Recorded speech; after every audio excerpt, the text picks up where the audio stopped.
Good afternoon. My name is Sven Hubert. I'm co-founder of Re.school, and in name of Re.school and the Global School Alliance, I would like to welcome you to this year's Re.school GSA Forum 2021. If you're not familiar with Re.school, you find all information about our events and all the reports that come out of the events at our website, Re.school. We organize monthly events about the innovation in schools, and once a year we organize the two-day forum, which this year it's a great pleasure to co-organize together with the Global School Alliance. You can find also Re.school on social media, Facebook, Twitter, and our YouTube channel, and we are also broadcasting today's event live on our Facebook page. Before we get started, I would like to hand over to Tom Camilleri, CEO of the Global School Alliance, to share for 2-3 minutes what the Global School Alliance is doing for teachers and schools. Tom, please come on and share your screen and kick this off for us. Absolutely, Sven. Thank you so much for inviting us to join your forum. It was great to be able to go out to the GSA community, which we have been steadily growing now for the past 12 months to get involved with your forum. It's a great honor to be here. So quick intro to everybody. Hi, I am Tom Camilleri, CEO of True Education Partnerships and the Global School Alliance. So within the Global School Alliance, if you give me 2 seconds, we launched May of last year, and our kind of mission and vision, if you like, was really around looking to see the world united in partnership. Now, we spent a lot of time working with schools and educationalists around the UK, and I've done a lot of work over in China. And we really believed that the great partnership work in the school, partnering activities that we engage with, are really, really valuable for schools around the world, not just the UK and China. So we really do believe that an international education collaboration will not only increase access, but it will really look to increase standards of quality education all around the world. To be able to do this, the GSA looks to empower educationalists and schools with the tools that they really do need for school improvement. And actually, for me personally, most importantly, it's improved student outcomes.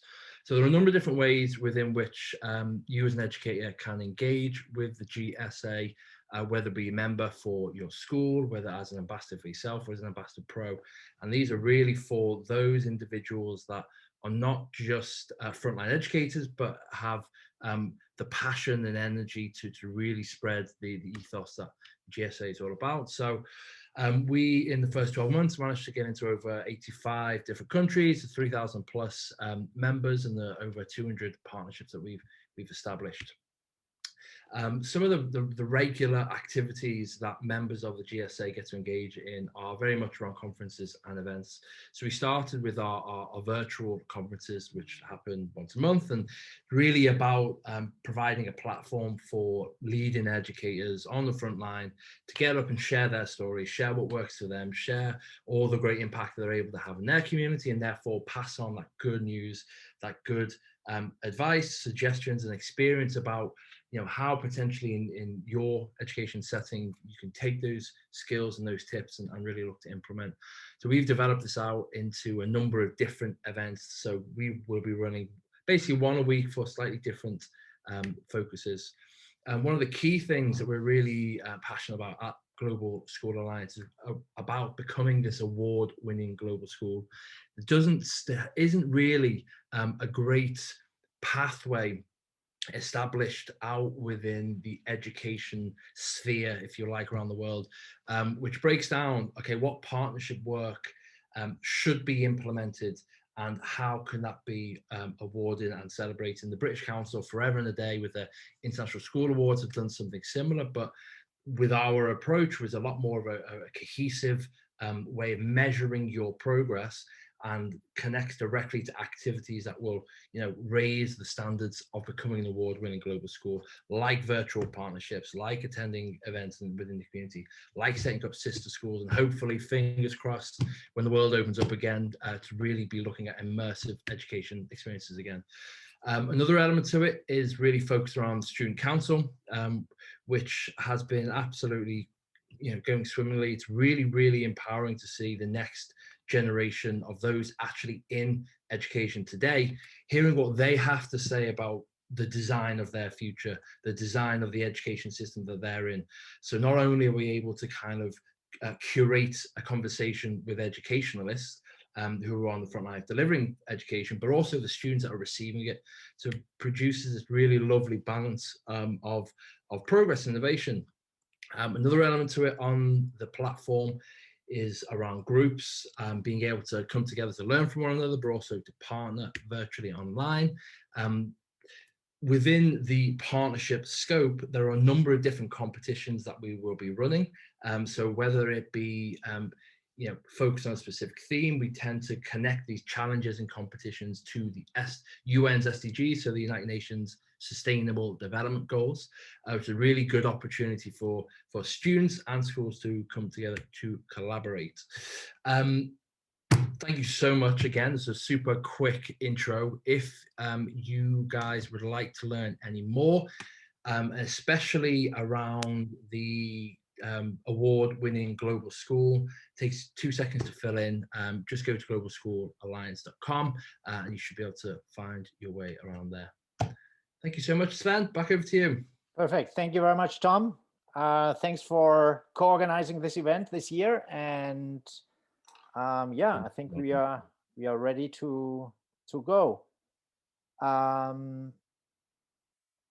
Before we move on, I would also like to thank our sponsors who make this possible: Fiction Express and AWS at Start. It's really important for us to have the support of leading companies to make this happen, and a free event. And I also would like to thank to all other collaborators who are helping us in communication, finding amazing speakers, and creating an impact in schools worldwide. So we have a packed agenda the next 2 days in the UK from 5 to 8, both today and tomorrow. The focus today will be on skills and curriculum, and also how to teach literacy. And tomorrow we will talk about assessment, teacher training, and we'll close the event with a closing keynote about using technology to teach and learn better. Today, very quickly, run overview. I will kick off with an opening keynote presenting our concept of smart schools, which will be followed by the first roundtable about a curriculum for the future. Which skills do we need to teach? With a group of amazing speakers: Virat Chirania from India, Naomi Harm from the US, and Juttler from the UK. And after that, my co-founder will give us another keynote about teaching literacy 360 degrees, a different approach to literacy teaching, which will then be followed by the second and last roundtable today about teaching literacy as a gateway skill to improve overall learning, with Nell K. Duke from University of Michigan, Sarah Davis from the UK, a UK author, Adam Bushnell, and Catherine Mortimer, also UK. So we have a packed program today. If you want to share the discussions we will be having on social media, please use the hashtag #RethinkingSchools. And for the roundtables, if you want to post questions to the speakers, to the panelists, please use the Q&A tab. At the end of each roundtable, we have around 10 minutes time to collect some of your questions and post them to the panelists. So before we get started, we have a very quick poll to see where we stand. What is your opinion? Just 3 questions very quickly, and then we kick it off. 30 seconds, 3 questions, yes or no, very quickly, and then we see the results. And this is the starting point then for today's discussion. 10 more seconds. And we can close it.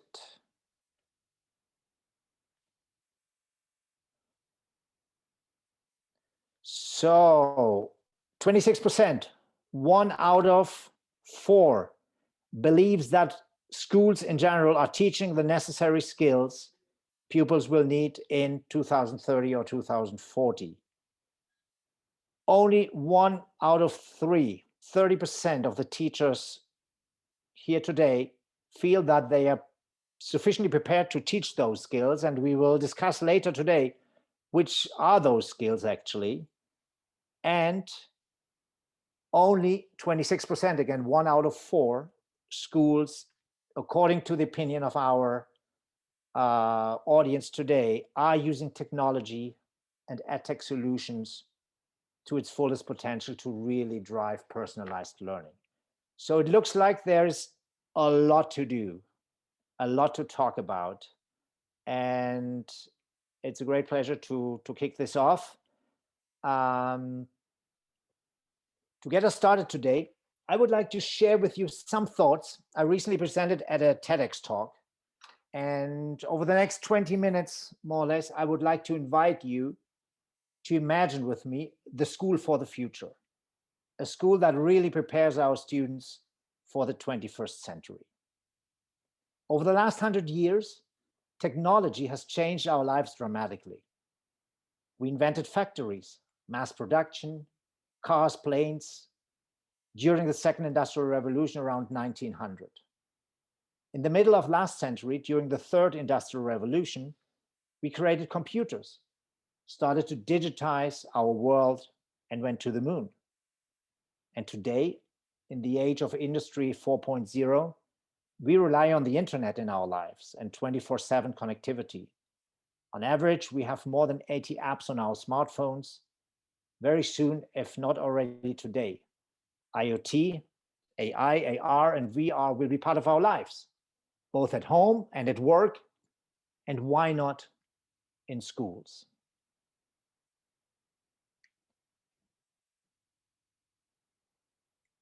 If you doubt this at all, just check out the Replica app to meet your new AI friend and get a glance into the future.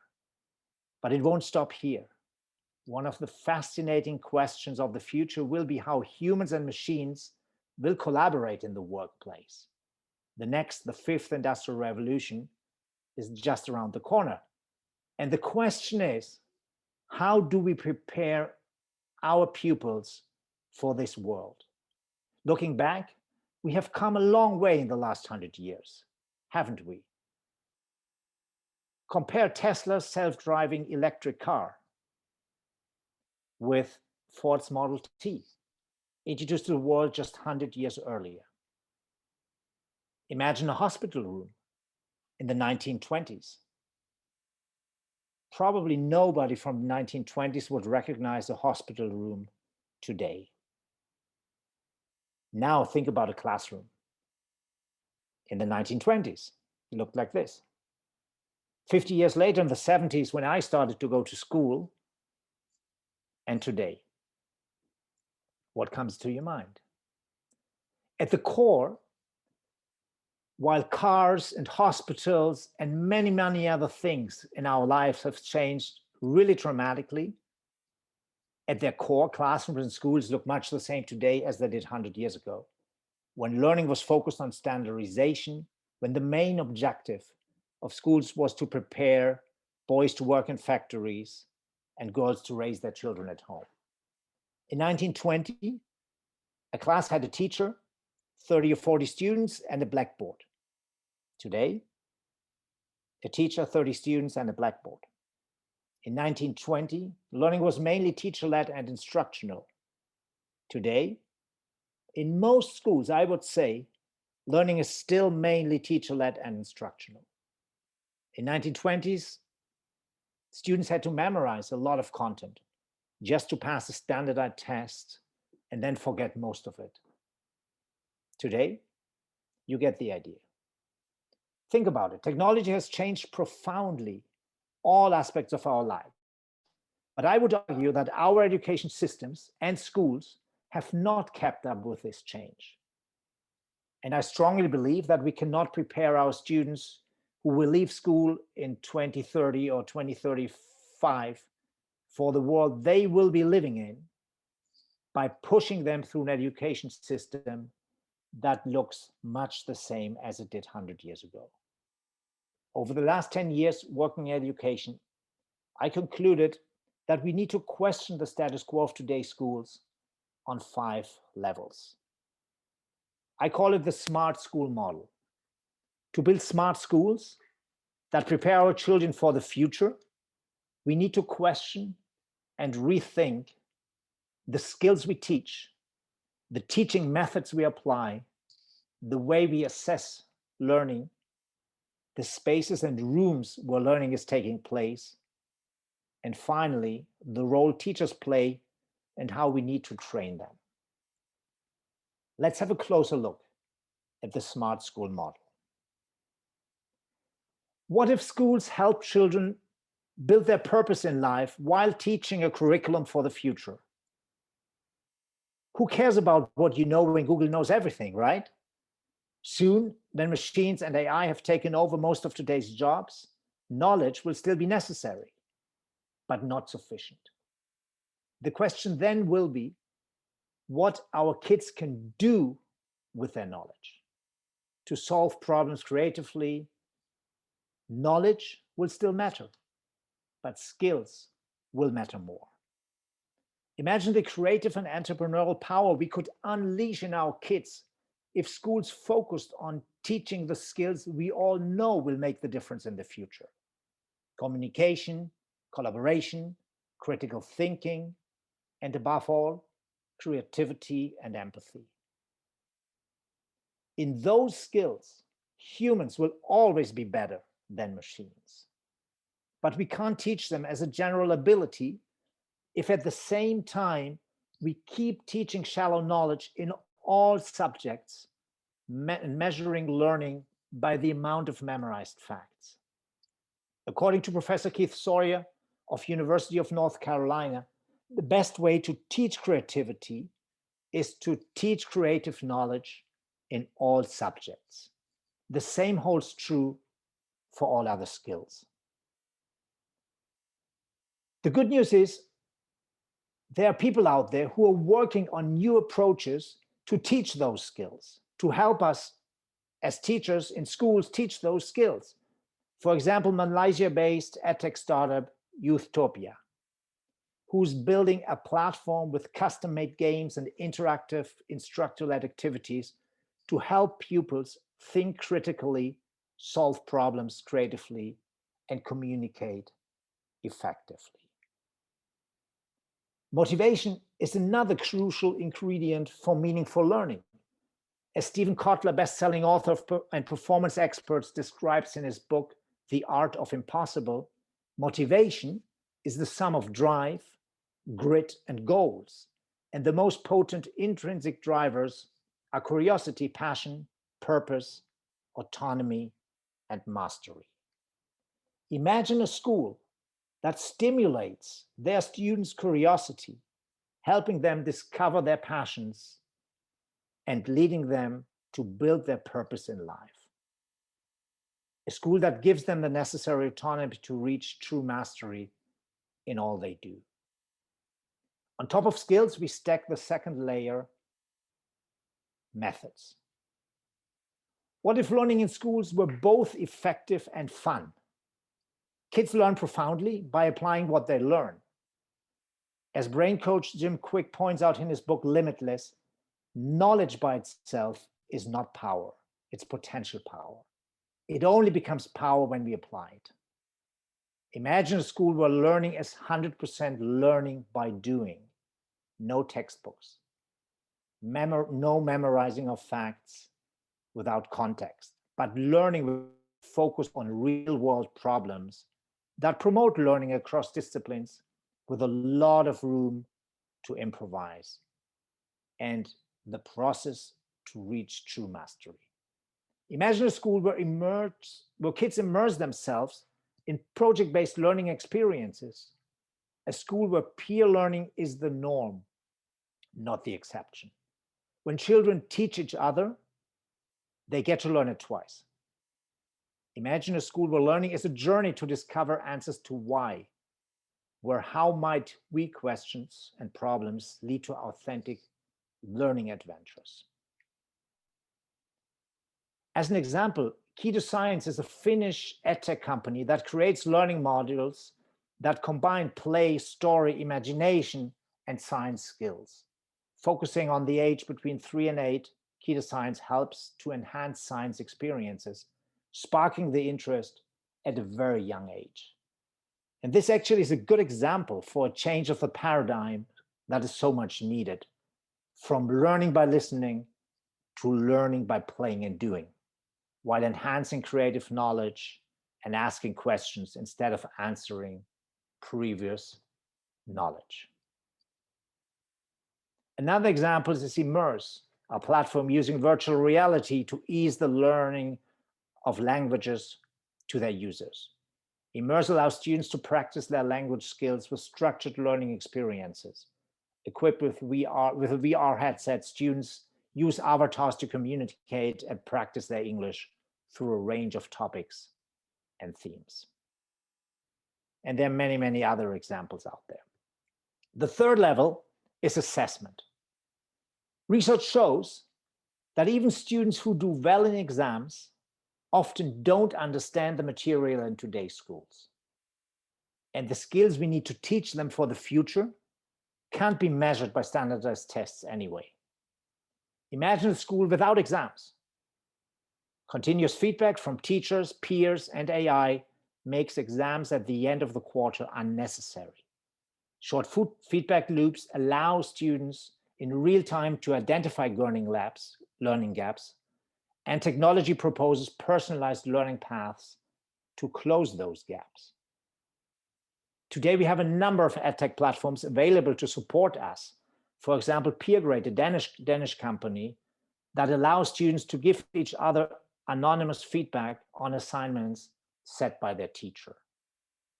Or Formative, a platform that allows real-time tracking and many ways to give feedback, from automatic grading using technology to personalized real-time text, audio, visual, and video feedback. Imagine a school where a high level of personalized learning takes place, a school where each student reaches mastery at their own rhythm. Each student moves on to the next level of knowledge only when they have reached mastery on the previous level. As a result, each student always stays at their challenge skills sweet spot, the place where motivation and learning are optimal, working just a few percentage points above their current level, sufficiently stretching, but not frustratingly hard. This is how we ensure daily progress and deep understanding. And that is very different from what's happening today. Because if I get, let's say, a 70% in a final exam, what the teacher is actually telling me, I have a 30% knowledge gap. But then we move on to the next bit of content. And nobody really helps me as a student to close this 30% knowledge gap. So we build the next knowledge on top of that knowledge gap. And that's not leading to mastery. Edulastic is another example that allows really quickly identify learning gaps with diagnostic and formative assessments, give students differentiated assignments, then based on that assessment to remediate and reinforce or challenge. And you monitor the progress towards standards mastery to ensure that all students stay on track. Imagine a school where failure is not seen as something to be avoided, but celebrated as a learning opportunity. Aren't we celebrating the first steps of our kids when they're falling down and then get up again and walk? Why are we not doing this in school? So this brings us to the next layer, rooms. What if the world were our classroom? Imagine a school that is not defined by its buildings, but as a service offering limitless learning opportunities.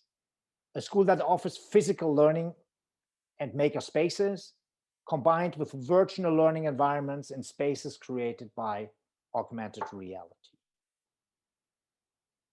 You've probably seen this already. Fuji Kindergarten in Japan, which has been selected as the best school in the world by the OECD and UNESCO. A school really integrated in nature, without walls and without separations between classes, to allow seamless creativity and inspiration. Another example for a different type of environment is Terra Educa, a unique project which will be developed in a small rural town outside of Barcelona in Spain, combining an innovation lab with a school.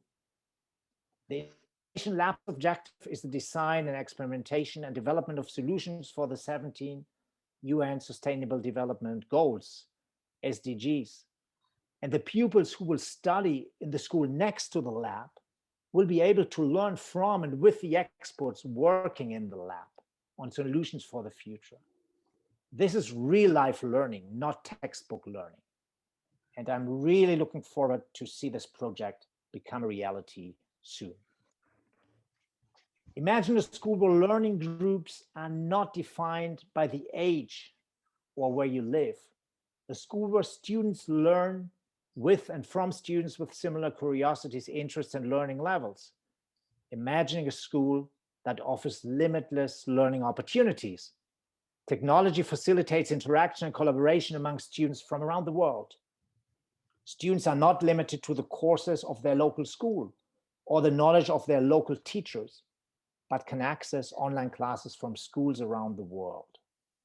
Automatic real-time translations eliminate language barriers. Technology can really eliminate barriers here.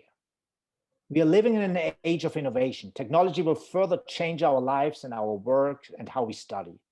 But if we want to bring smart schools to life, we also have to rethink the role and training of teachers, the fifth and last level of the smart school model. What if teachers learned in school as much as their students? Sounds provocative, right? Today, a practical education must prepare our students for work that does not yet exist, in a future that cannot be clearly defined. Lifelong learning will be the future of today's students, but it also has to be the present of their teachers. Imagine a school where teachers learn as much as their students, maybe even from their students from time to time.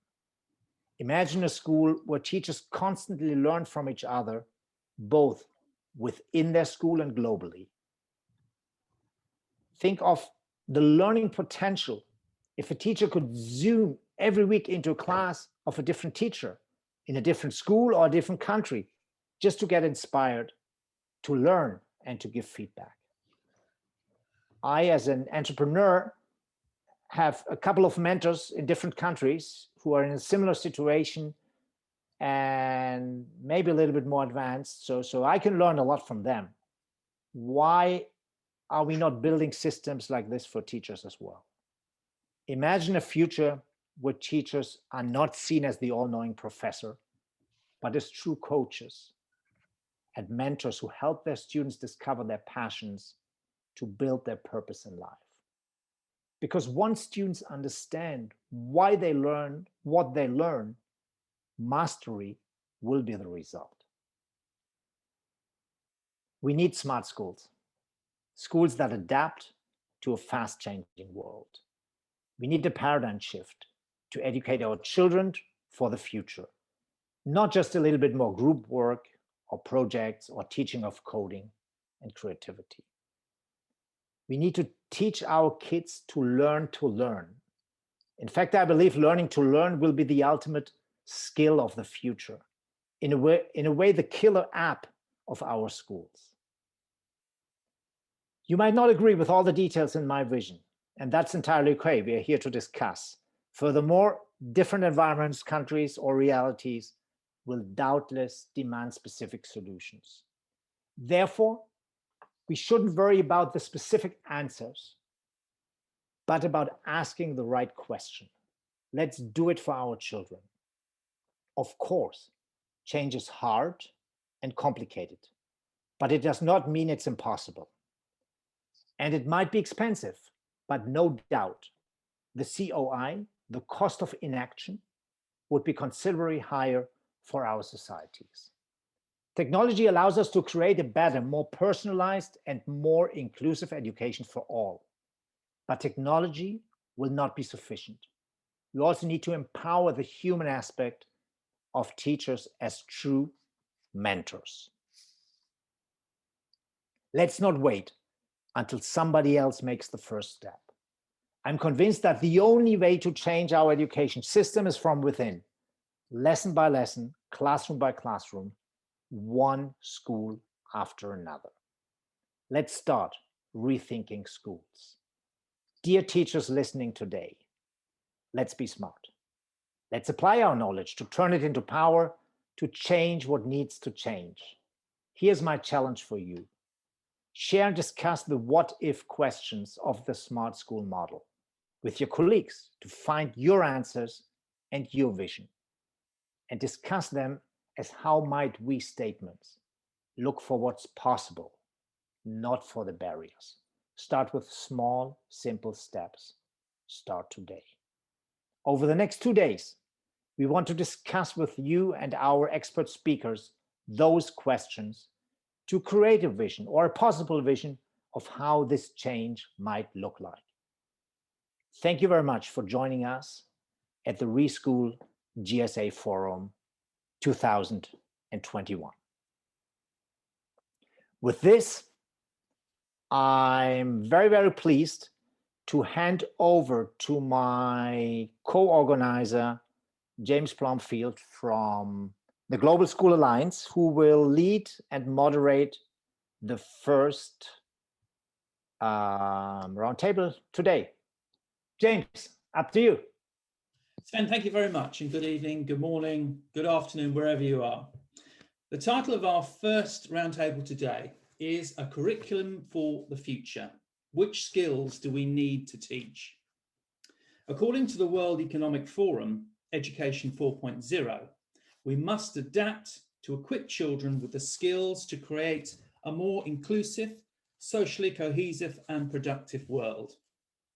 And they set out 8 critical characteristics that define high quality learning in the 4th Industrial Revolution.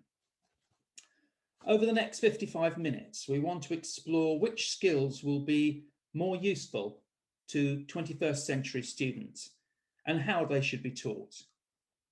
Given the speed of technological change, do we think it's possible or desirable to future-proof the curriculum?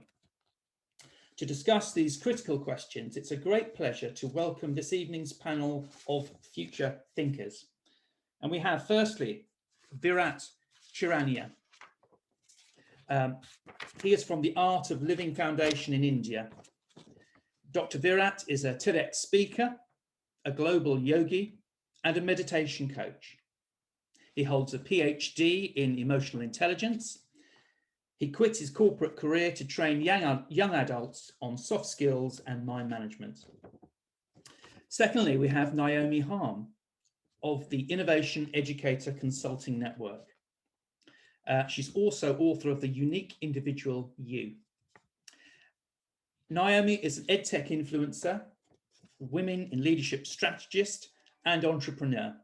She has a passion and drive for instigating STEM innovation and future-proofing educational leadership in all of her professional learning offerings. And finally, we have TJ Juttler. He is the founder and managing director of QTS, the Quality Teacher Suppliers in the UK. And for those of you on LinkedIn will know him famous for his interviews in The Teacher Point of View. TJ is an educational enthusiast who wants to make an impact on the future of our world and believes that we can do it through making the right changes in education right now. Okay, so to get us started, I'm going to ask each panelist to share an opening statement of up to 3 minutes on their initial thoughts. As the first speaker, I'd like to invite Virat for his opening statement. Thank you, James. Can you hear me fine? Yeah, fine. All right. So namaste, and I'm thrilled to be here amongst this August gathering. And I think what we're discussing now is what skills do we need to teach our kids to make them future ready? And I'd like to share 3 top skills according to me. The first one would be meditation. I don't think meditation is a luxury anymore. I think it's a necessity.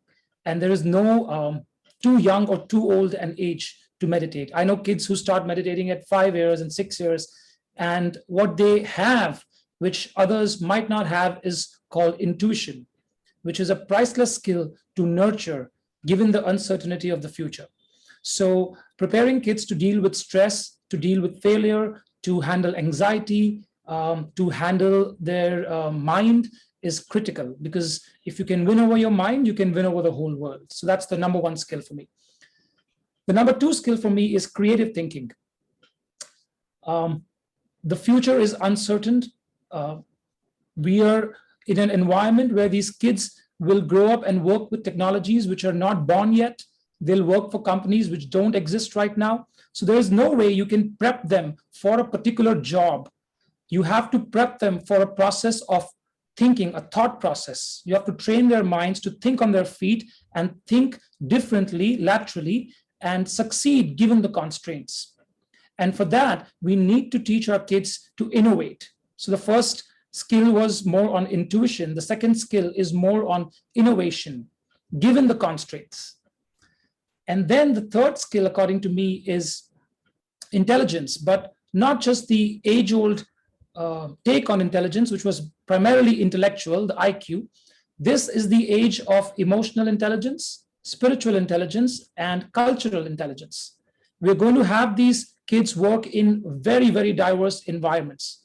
So you have the raw material coming in from Africa, something manufactured and assembled in India, marketed and advertised by a US company, and finally consumed somewhere in France. And unless we get these kids to understand how to operate in very, very demanding emotional environments and cultural environments, and get that intelligence up and running in them, we'll have very smart kids still struggling to succeed in the real world. So those are my top 3 skills. The first one is meditation for intuition. The second one is creative thinking for innovation. And the third one would be emotional intelligence and cultural intelligence. Yeah. Thank you so much. Thank you, Virat. And let's continue with Naomi. Thank you so much. I'm going to share my screen at this time so that you can see some visual literacy aspects that I'd like to share with you today. Well, welcome everyone. We're so thankful that you're here with us today. It's such an exciting topic to talk about where we are leading and nurturing our students for the future. I have some areas I'd like to share with you. I won't touch on each and every one of them until it's appropriate during our forum this morning and this afternoon and evening for many of you. But I'd like to also back up just a little bit to talk about the research and where we're at and how do we prepare our students. So we need to understand our research facts. So because of that, the educational research, what we focus on, especially in the United States, we do use the World Economic Forum. And because of that, it's really giving us a strong indicator that the job loss worldwide will be 40% of those jobs that currently exist will be obsolete by 2030. And if we even look of everything that we've gone through with the pandemic, how our workforce has changed, accommodated, and adapted due to the pandemic, and how some jobs have gone away, and how new types of technology literacy skills have transformed the way that we work. When we also look at job automation, we're also looking at our group of Generation Z and millennial adults. That group of students and young adults, basically from ages 18 to 34, their jobs also will be automated. So what does that mean for them? Well, what it means is that they need to wear a new type of instructional designer hat and how they approach work futuristically. That means they need to continue to be upskilling and lifelong learning. As what Sven was already talking about previous to this conversation, individuals will need to continue to adapt and acquire new skills. It's not that they will be in a position for 30 years as in past generations, or even 10 years. It can be that their job will continually transform every 18 to 36 months. And what that looks like is that we need lots of different types of skills to focus on individual to be relevant, to be passionate about their work, and to be successful in their work. So the question would be, how do we prepare our students for this automated 2030 workforce, and what skills are needed? So these are some of the skills that we are focusing on now that are transforming the way that we do work, but also what we do to help teachers understand what that experience is in the classroom. And the skills are very relevant, that it continues on, that we need all kinds of different diverse collaboration experiences to build lifelong learning confidence in our students. We need opportunities of design thinking and problem solving activities for our children. And as you can see, that would delve right into critical thinking and really ignite the creativity within our students for that personalized learning. Yes, it's important that we have computer science, but we need divergent thinkers in order to problem solve, in order to know how to get unstuck. And when they fail, what can I do to pursue and be persistent with finding a new solution? It's imperative moving forward too is the social emotional learning aspect. It's the whole child approach in which that they feel that they have value, and to add their human intellect into the design, the creativity process, and the learning as a global community of learners right within that classroom. A few other things as I close out, but even when we look forward for 2030 to 2040 skills, we need to coach, we need to mentor, we need to guide our students with what does adaptability and flexibility even look like, instead of just an extremely structured educational roadmap for our students. We need to allow our students to be extremely experimental in the classroom. We need to also have the opportunity that kids can pursue and build that resilience, even when they fail or things don't go well, but how they approach their actions to that. Again, just summarizing, the social emotional learning is imperative in which to build a stronger community of learners, and it's all focused on relationships. I'm going to turn it back over to you, James. Naomi, thank you so much. I think it's a really good point. We know what flexibility looks like now, but what will it look like in 10 or 20 years' time? So finally, TJ, could I ask you for your statement, please? Yeah, it's really difficult after going after both Virat and Naomi. I mean, like they both nailed it on the head, haven't they? Really. I mean, one of the key things like both of them have mentioned is emotional intelligence. I mean, so for far too long we've always focused on academic intelligence, and actually emotional intelligence nowadays, being empathetic and coming from a place of understanding and coming from a good place and understanding people, like that is so much more important than just like being good at maths, English, science, you know, and doing well in exams. So I think emotional intelligence is something like self-regulation is just so important. Like, and I think it's far more important than just doing well in English, science, and maths, you know. So I think Virat is bang on the money in terms of what he said. So I'm not going to go too much into it. I think the second thing that we really need to focus on is helping children find their purpose.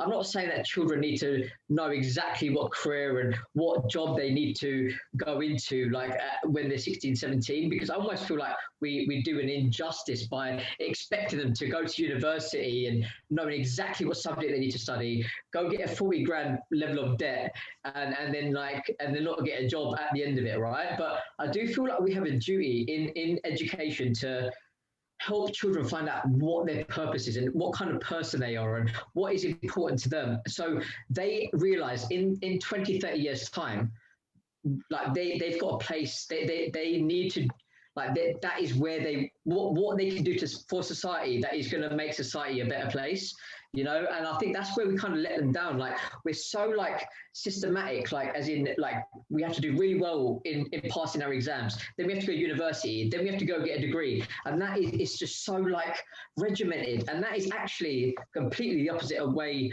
around that we should be doing things. Like personally for myself, like for a long time, I come from a disadvantaged background. I did paper round, I worked at Primark, I was a waiter, I went to university, and actually I didn't have a job at the end of it. And I chased career progression and money for such a long period of time in my life. And I was a hamster on a wheel. Like it didn't matter how much money I earned. It didn't matter how much career progression I got. I just felt like it was never enough. So when I started as a trainee consultant in my previous company, I finally got to director in 5 years' time. Then what was the next step? I started my own company. But then luckily COVID hit. I started following Simon Sinek, and I realized I want people to remember me for something by the time that I leave this earth. And it wasn't to become a millionaire, it was for making a difference to society. And for me, I completely changed my perspective on life. I started working on like the disadvantage and what I could do to like remove that gap between the disadvantage and the advantage. And actually, I felt this sense of purpose in life that I just never had before, you know, and that filled a void that had been there for such a long time in my life. So I think we have a duty in education to really help children find their purpose, find who they are and what they're going to really like do in life that is going to help them feel fulfilled. Because I think like in the Western society, we've just got this massive void that we're always looking to fill. And the final point that I think that we should really focus on that we just don't do is networking. I mean, like the ability to network, in particular for those children that come from disadvantaged backgrounds. And I'm just saying something that's different from Naomi and Virat. Obviously, I think all of their points were bang on the money, but I'm just trying to say something a little bit different. But networking, I think, is so important. And like, it's not what you know, is who you know, right? It's the most famous saying, and it's so cliche, but advantage like children, it doesn't matter what grades they get, they will always do really well. I mean, like their parents will always be able to help them get into particular jobs or open doors for them. But it's the disadvantaged children that will always get left behind and slip through the cracks.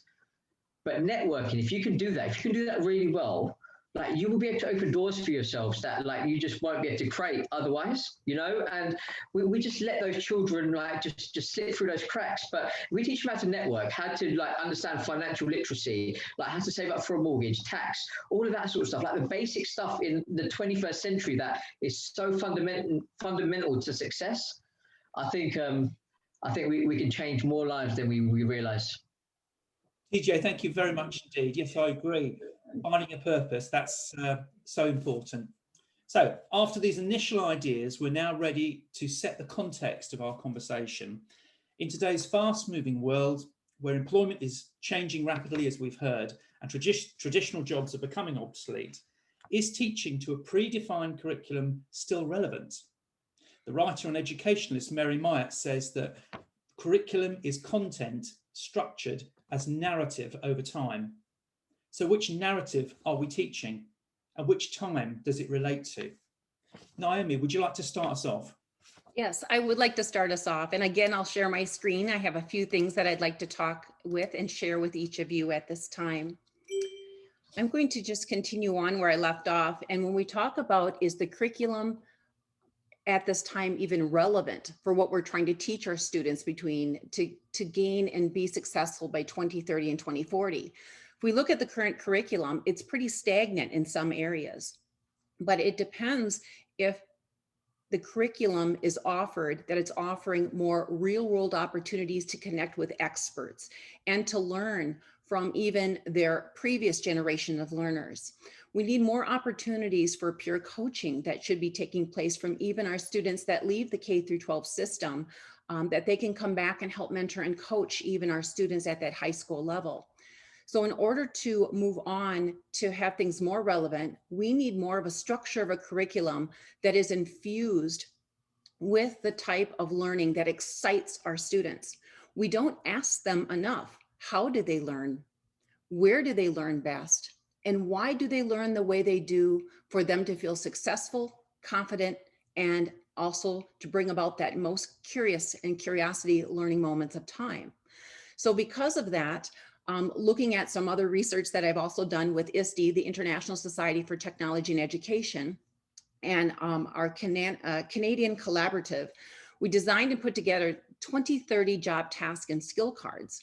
And these are really based on how our technology literacy skills are evolving over time based on the exponential growth of what technology has done, even during the pandemic.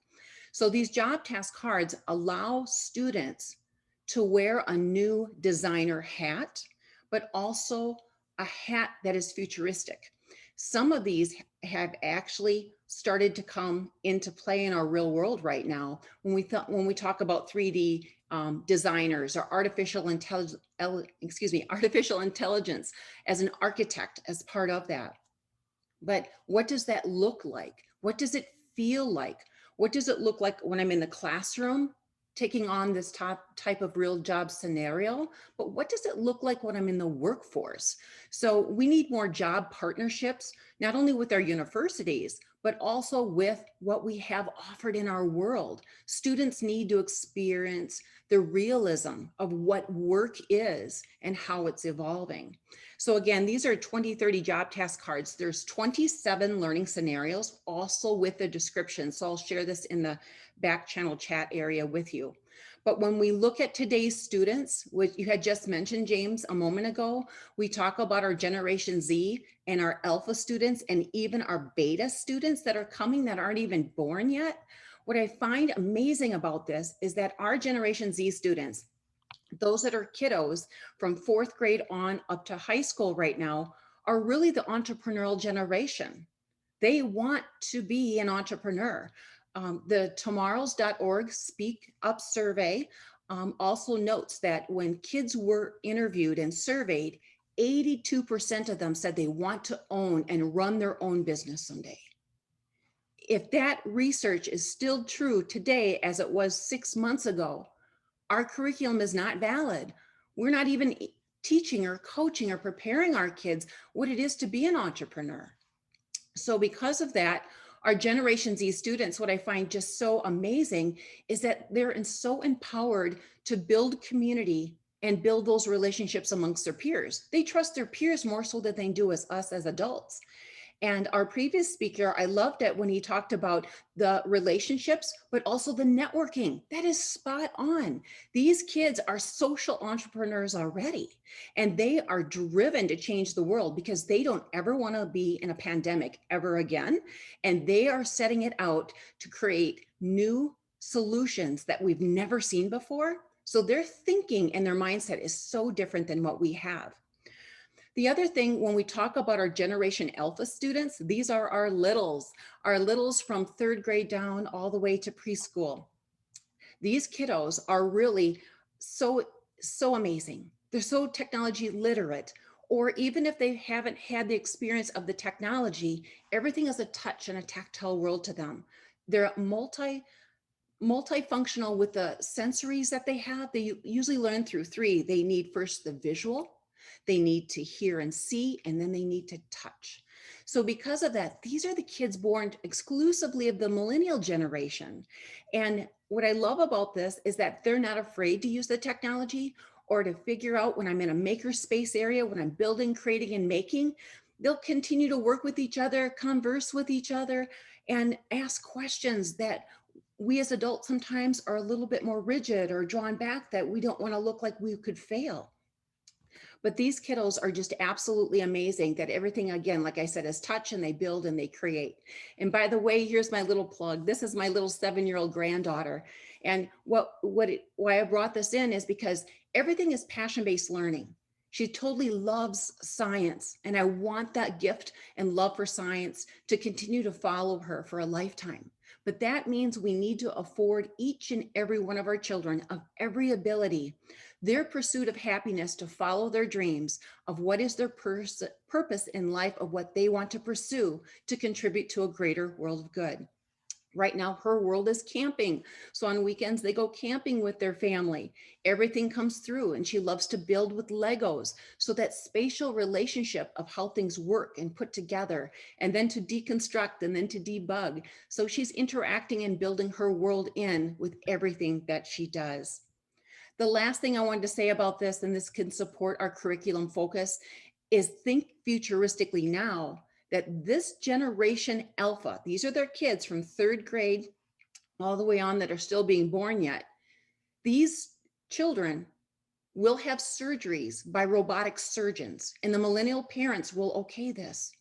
That means that they are trusting basically the AI over some of the even doctors and the results that they're getting for their healthcare. And what's so amazing is that Generation Alpha will not have to worry about putting like us as grandparents in a nursing home, because we will have robots in our home that will be our virtual assistants or guides with us to support us to be independent, while our Generation Alpha are going to be the creators of this type of technology to make sure that their nanas and their papas are well taken care of. But this is the type of future thinking. And what is it that we can have them focus on? Being a global solutionist of their futures. And that's where our curriculum should be going. I'll turn it back over to you, James. Naomi, thank you very much. TJ, do you agree with that?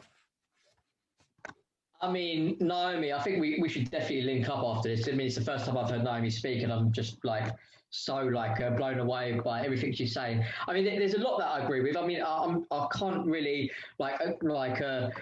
pinpoint everything she said, but because she's gone through so much and she's so thorough. But there's a level where I absolutely agree. Like, I mean, I've read articles where they basically said 70% of the jobs we do now in 10 years' time will be automated. So where does that leave our current generation that is going through the education system if we're not teaching them how to prepare for change? Because all we're doing is basically preparing them the way that we've always prepared them, how to become like basically academically smart.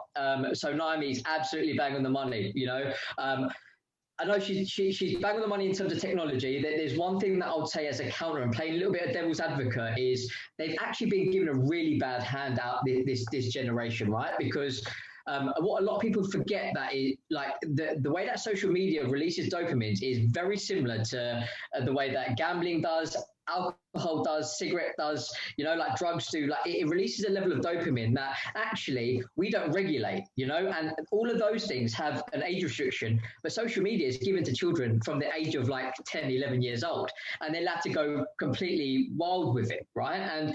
And they have this this need to constantly want social approval, or we just don't give them actually this ability to interact with people. And I think that is kind of something that is really, really missing from education, and the way that we kind of allow children to interact. I mean, I've got nephew and nieces that sit with me around the table during dinner, and then they're messaging all their friends. What's crazy about that is when they're with those friends, they're messaging other people. You know, I mean, they're not even in that conversation with those people when they're with them in person. So there is an element that we in our generation, the older generation, that we have this ability to actually talk to people and ask them how they are and interact with them. This current generation is really struggling with that, and I think because of that they've been given a really bad hand.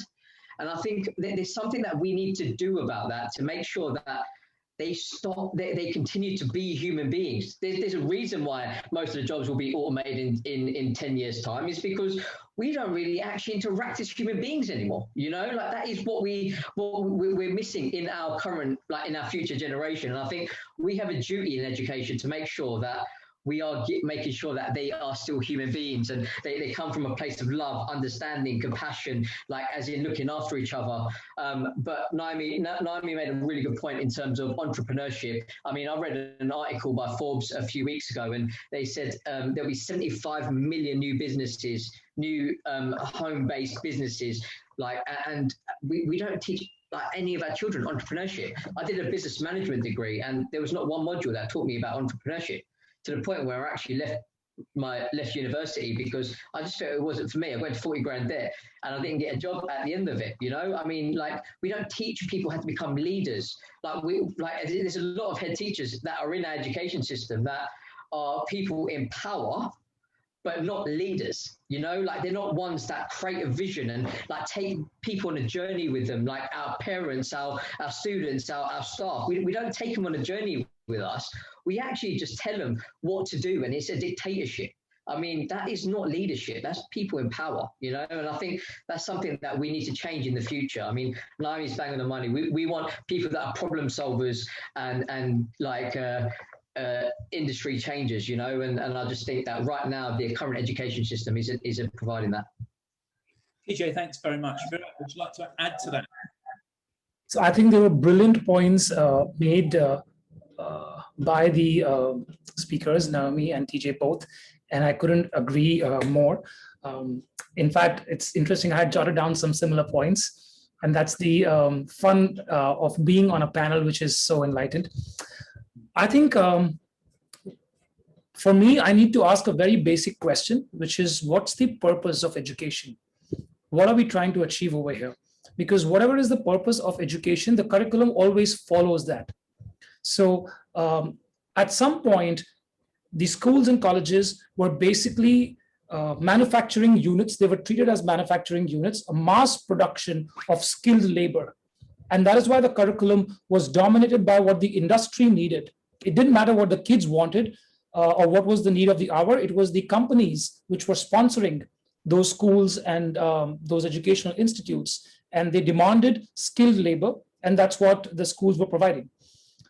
Are we creating good human beings as a result of that education? I mean, are we just interested in giving a degree, or are we interested in giving education? And if that question is answered, then the entire curriculum follows from there. Even today, there are schools and colleges with a difference. There are so many educators which are trying to do something different, because the basic question is, okay, of course, I want to equip my next generation for their livelihood and so that they can succeed in the real world. But some curriculum is timeless, right? So to teach kids how to share, about love, about trust, that does not depend on which century or which 2021 or millennials or whoever it is. That is timeless piece of education, which should be the focus. And of course, as time keeps moving, we keep giving new skills. But there's a head component and the heart component. And that's what TJ was talking about. Technology is an enabler. It can also be a huge disadvantage. I mean, research now says that more than 30% of young kids below the age of 20 are struggling with depression. How did they get there? How come they have access to the latest technology and amazing infrastructure the world over, and yet they're more and more unhappy? So this is something that goes back to the root question. What is the purpose of a school? What's the purpose of education? Why is there so much difference between the way parents raise their kids vis-a-vis what a school is expected to do? And are we looking at a school in isolation, or are we looking at all the spheres of influence? Peers and parents and social media. I mean, kids are learning more from YouTube than in the classroom. And who's to regulate that? Who's going to give them a sermon on moral values? Because there is unimaginable amount of content available on YouTube. So I think for me, it's going back to this whole question of what's the purpose of education, and then creating curriculum. Some of it is going to be timeless. Some of it, like fruits, curriculum has to be local and contextual. And like technology, curriculum has to be global. That is common sense. But asking the more difficult question on the purpose of education will help us create relevant curriculum. Yeah, thank you very much indeed. That's fascinating, especially about the timeless education, but also the point that you raised about autodidactic education. And that is a fact, isn't it? More people are teaching themselves online, choosing what they want to learn. Okay, another question, this time for TJ. Now, I know you're a proud school governor. How do you see the curriculum in your school as it stands, shaping students in a positive way? I mean, I love the trust that I'm a governor in. I mean, the problem is that in our Western culture, we're so like fixated on ticking boxes, opposed to and making sure that we look good as a school, and make sure that we look good in Ofsted or league tables, or like as our country looks good on those world ranking tables, that we forget what the purpose of education, like Virat said, is, you know. And actually the point of education is making sure that we give every single child or every single student or every single young adult, or every single young person, whatever the way you want to see it, an opportunity in life, you know? It's not about ticking those boxes. And I feel like it's become more about ticking those boxes to make sure that you do what society expects you to do, instead of actually like trusting your teachers or your school, knowing what is best for your child or your young person and actually doing what's best for them. You know, sometimes to the point where you almost have to compromise what's best for your young person just to make sure that you don't go off what is expected of you. Like I play devil's advocate, and I pretty much argue everything that the CEO of the trust says, but in a respectful way, because I love my CEO, and I think she's amazing, and she does do everything that she can to give those students the best chance in life. But unfortunately, maths and English is such a priority that, like, if you don't do well with maths and English in primary school, you don't get into those higher sets. You don't do well at GCSE because you're not in those higher sets, because you have to do certain level worth of exams. And actually, who cares? Like, I'm not being funny, but like only a certain percentage of those pupils or students will actually go on and do math degrees, right? You need to know financial literacy. You need to know how to save up for a mortgage, how taxes work. All of that stuff is never taught you. But yet you need to know quadratic equations when you're never going to do maths ever, you know? And actually, it really frustrates me because like we don't teach students what's important. We talk about how important Shakespeare is for British culture, right? But we never teach them any politics. Like, where is the British culture in actually giving children an opportunity to really understand like how they can make the best opportunities for themselves and actually like understand how the world works? We don't do that, you know, like we're so fixated on this English curriculum that we think is meant to do all, like give these children an opportunity. It's an absolute load of rubbish. If I'm speaking quite frankly, like as in if I got taught how to become an entrepreneur, how to lead, like how to save up for a mortgage, how taxes work. Like, I mean, I would have not have worked for people for 10 years before I started my own business. I would have just jumped into starting my own business because really and truly, the way that taxes work in the UK, you don't ever get a chance to actually get out of the rat race. Like, you are constantly stuck because PAYE is something that I don't want to say on a live webinar, you know, like in the nicest way possible. I mean, we're so stuck in this rat race. And unfortunately, I mean, I'm a governor. Yeah. I mean, I'm trying to challenge the system and I'm trying to like challenge the CEO and I push her boundaries, but she's awesome. Like she does everything she can within what she believes that she can do.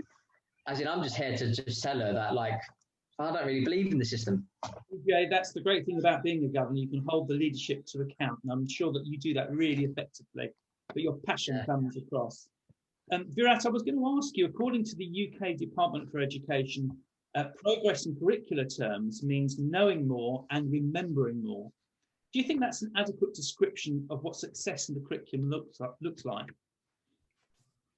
Not really. I mean, academic success and real life success don't have direct correlations. So look at the top 50 business tycoons of the world. You'll rarely find an MBA grad from a Harvard over there. Look at the top technology innovations that have come in the last 20 years. You'll find dropouts from colleges leading those tech companies, right?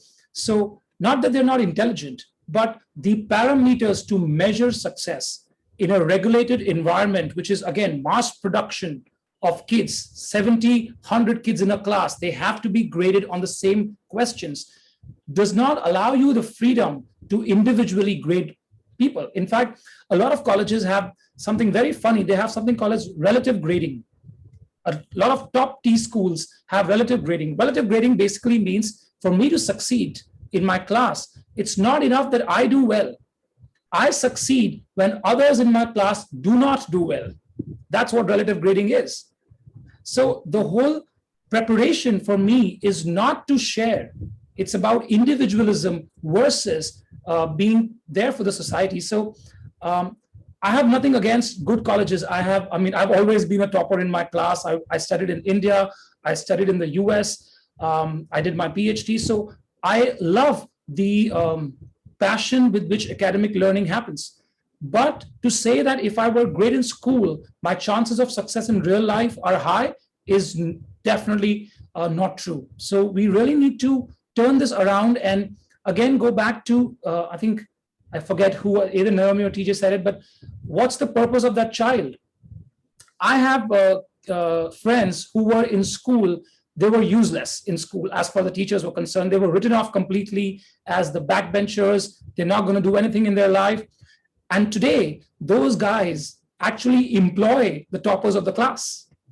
So there's a huge disparity over here on what real life success looks like and academic success looks like. Few of them have that in common, most don't. And the third dimension of what spiritual success looks like. On my deathbed, am I going to look back in my life and feel, oh, I should have worked for 1 more hour and made $1 million more? Or am I going to ask a completely different set of questions to myself? And at that point, will I feel my education has failed me?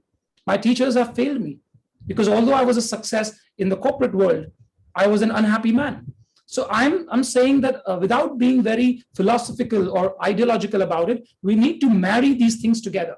A reasonable amount of academic success prepares a child for sure. There is a lot of value in classroom learning. How does that meet the success on the street? And how does that meet the call of a human being for being a spiritually satisfied person? Can they come together? If not, somewhere we're missing the boat. Yeah. That's what I feel. Yeah, thank you very much indeed. Naomi. Sorry, I know it's not my place to say, and I'm just jumping in, and I'm not meant to really.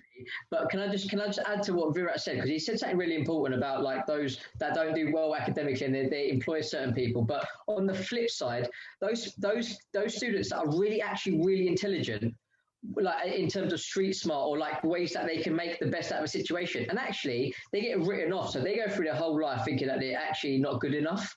You know, like we write off certain students, and it goes back to Albert Einstein saying, if you judge a fish on its ability to climb a tree, that fish will go through its whole life thinking it's stupid, you know, and we do that to so many children. Sorry, I just had to jump there. Sorry, Vera, you made a really good point. TJ, Naomi, in your experience as a STEM innovation specialist, I'm not sure if that makes you a STEMinist, but what would you see as a broad and balanced curriculum? I know that STEM is your passion, so with that in mind, what would be your idea of a broad and balanced curriculum?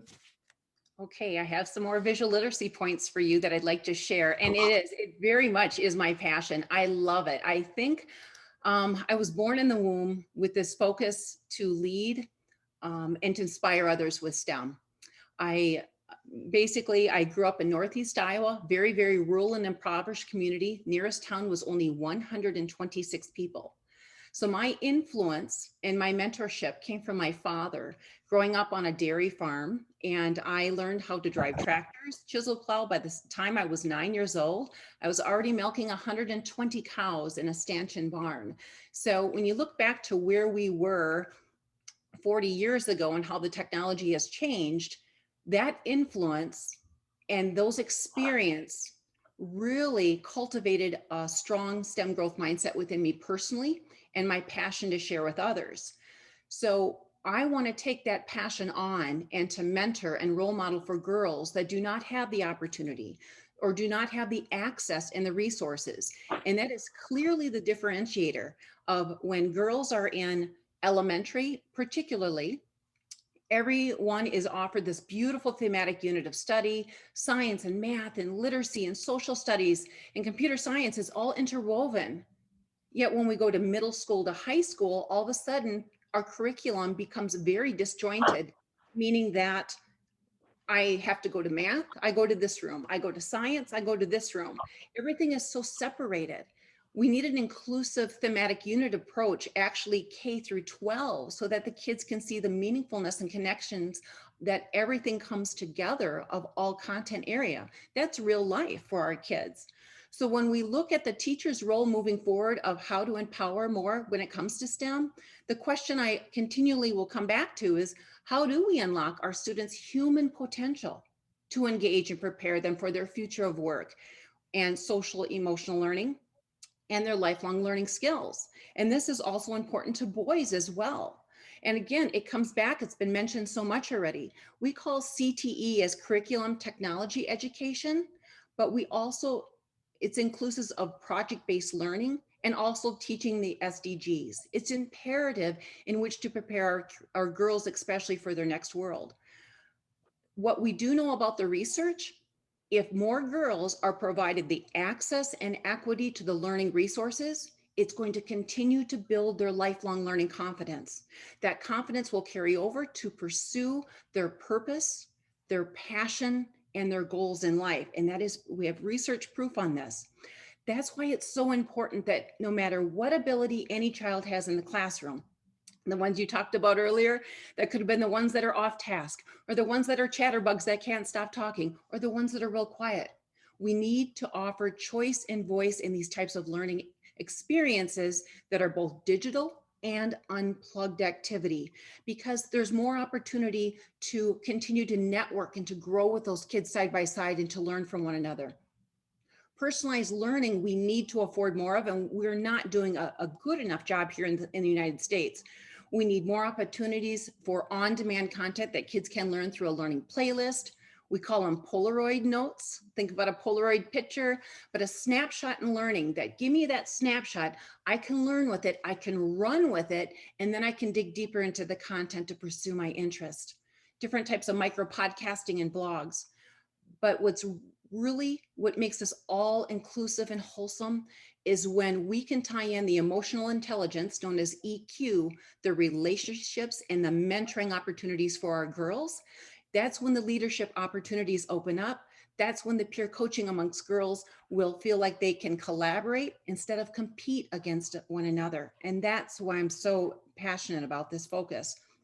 The last thing I wanted to include is that we need more opportunities that we as women leaders and even male leaders need to be models to girls in order to share with them what it looks like to be a CEO of your own company. What does it look like to be a neuroscientist?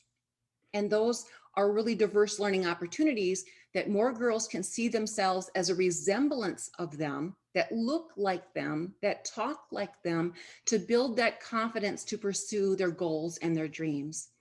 But we as teachers need to do a much better job to allow our children to be co-creators in the classroom with us. We need that personalized learning experience where kids feel empowered, that they own the learning and it's their job to come to the classroom, that they're part of the teaching environment and they can afford their knowledge to teach others. And again, the bigger picture, the future proofing, it's so important that our students feel like they have something to contribute, their value, their add. They can be a global solutionist to help us overcome our next pandemic. And that's why it's really important to include the design thinking approach. And the design thinking approach not only includes, as I mentioned before, the SDGs, but if you haven't seen this is a golden gem. This is a better than chocolate moment. I want to give a shout out to Ella Ben-Ur. She's an alum of MIT, and she's designed, which is a free tool to anybody, anywhere. It's called Innovators Compass. It starts with that humanistic approach. Who's involved? How's it going to impact humanity? That when I'm creating something new, whether it's technology, whether it's just to solve for more efficiency of a solution, to be more productive, but she takes you through these design concepts of a design thinking approach, that it's all a collaborative approach, that we're in it to win it. And basically that we're going to solve some of our greatest challenges that are going to continually to face our children moving forward. Because if they're not into the buy-in of the upskilling, that lifelong learning, we need to find a way to encourage them to find their purpose, their passion, and their pursuit for happiness, that they will be a contributor of good in our world. Naomi, thank you so much. Okay, and I'll turn it back over to you. Thanks, James. Thank you very much. I'm so pleased that you mentioned those early years as well. The pedagogy in kindergarten and foundation is obviously is often much more independent, and you see that. And I think TJ mentioned the fact that the self-regulation as well in those early years. But we're running out of time, and before we finish, I need to do two things. But firstly, I was desperate to, and this links to the last point, Virat, you had a wonderful quote when you said that when you were a child, you were a little bit of everything. You were a poet, a dancer, a student, a teacher, a leader, a scientist, a sportsman, and an actor. I think sometimes schools squeeze that enthusiasm out of their students, but it was that I just wanted to tap into that surely this curriculum for the 21st century needs to respect all of those roles. Yeah. And growing up is a process of leaving all those one by one and just becoming one, right? Yeah. And so I think the curriculum is basically focused on convergence. We have two mentalities, the convergence and the divergence.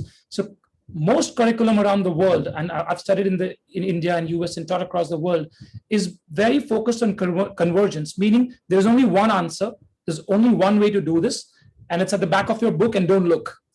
And that's where curriculum comes from. That's where exams come from, right? We want everybody to converge on one answer. The other way of thinking is divergence, that there are thousands of possibilities of the same problem. I can solve it in many different ways. And that's where divergent thinking comes in. And the more we encourage divergent thinking in a very scientific environment, then we really create people who can solve problems of today and of tomorrow. Because then the mind is open to think of thousands of possibilities. And there are many experiments done on this particular quality of divergent thinking and encouraging that in kids. And that's what I meant when I said that we need to have all these different roles. Of course, we can have one profession, that's fine. But you need to have the ability to think differently in any given situation. And that's what makes you a problem solver. Virat, thank you. So very briefly then, just as we finish, before we have some questions from the audience, I'd just like to ask each one of you for one idea and one sentence, if you can, on what each one of us could do tomorrow morning in our school to improve the curriculum. I'm going to start with TJ. Oh, I wish you didn't ask me first. That's a really hard question. It's hard to pinpoint down to one thing. As if I could like change one thing, just let children make mistakes. Mm-hmm. I think that's where we make our biggest, that's where we learn our biggest life lessons, is when we make mistakes. And like our school system is so focused on getting the right answer, doing the right thing and passing exams. And it almost feels like sometimes education is a destination opposed to a lifelong journey. And I just wish we stop focusing on education feeling that way and allow children to make mistakes, because that is how they're going to grow. Thank you very much, TJ. And Naomi? What I would say, one thing to leave you on with, if you step inside your school tomorrow, what you need to change is we need to invite our children to the table. And it's called the Collaborative Shared Leadership Table, where children have a voice to help co-design and co-create their curriculum with teachers and administrators, so that we truly understand how they learn best, where they learn best, and why. They need critical input and insight to help drive our new creation, to reinvent education. Those kids are our futures, and we need to invest in them, and they need a voice to make the change. Marvelous, Naomi. Thank you so much. Virat? I would say introduce mind management and meditation as a part of the curriculum. Let the teachers and the students meditate together. 10 minutes is more than enough. We have done this across millions of students, thousands of schools across the world via the Art of Living Foundation, and the results are mind-blowing. So make mind management and meditation a part of the curriculum. That's what I would say.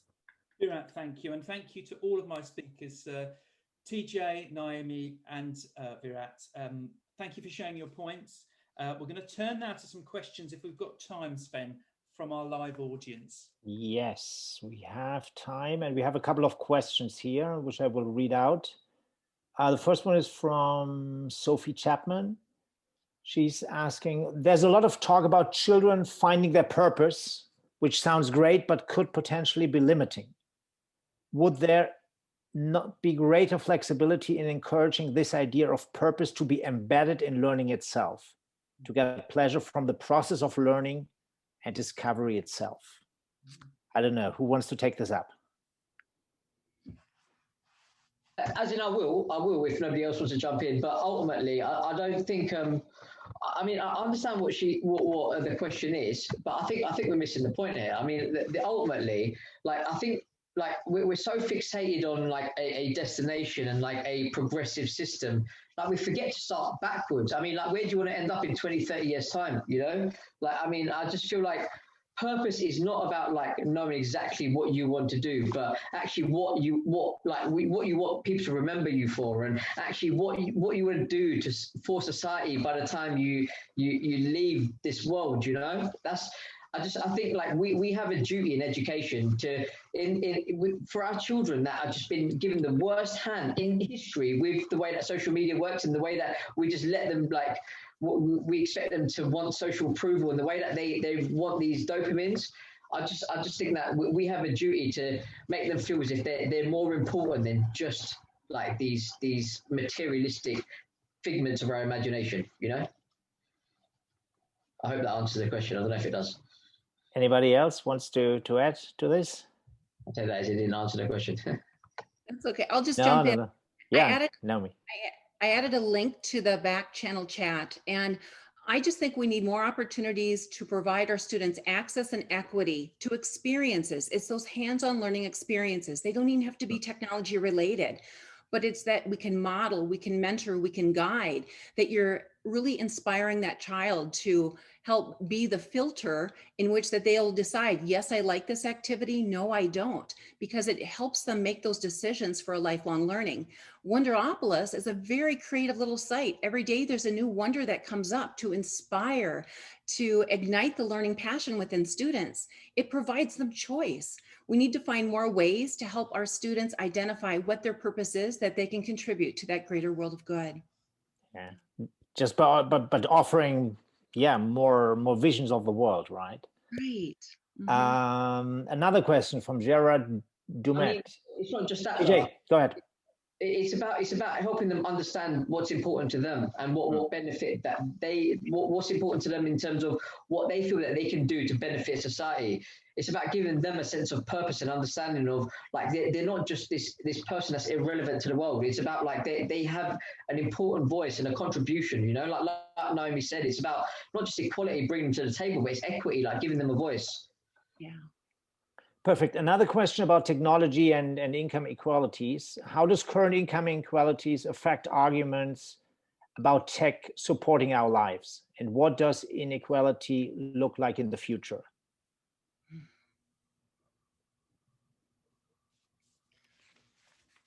Who wants to jump in? Sven? How does current income inequalities affect arguments about tech supporting our lives? So I understand that obviously not everybody has same access to technology, right? Mm-hmm. And how will that look in the future? When supposedly we will use more technology, I guess. That's the question. As an example, what happened this last year, we do know that the digital divide is alive. We know that, and it's not a good thing. And that inadequacy for children to gain access to the technology, where even children were not participating in school because they didn't have the access, they didn't have the resources. So thinking really on your feet quickly, what did we have to do to help provide these students some more STEM experiences? So we went back to almost maybe an old-fashioned protocol, we'll call it, but we went back to recycled items, found a STEM bag, a paper bag, and actually created really unique design challenges that most children would have recycled items somewhat in their home. If not, we put these STEM engineering bags together. The parents came through and picked them up. They had activities for months to do, and then kids came up with their own design challenges. We need to help our students really be innovators of their thinking and their learning, and the possibilities that, again, that they can contribute to design a solution that if they don't have the access, what can I do? Or what if, or how can I contribute if we did this? So it's a challenge all in itself, but at the same time, helping our kids be creative thinkers to help be that solutionist, to think, how do I solve for this problem? We're looking at broadband across the United States right now. So our new president has really taken that initiative to say, you know what, we need infrastructure. We need it for our kids. They are our future.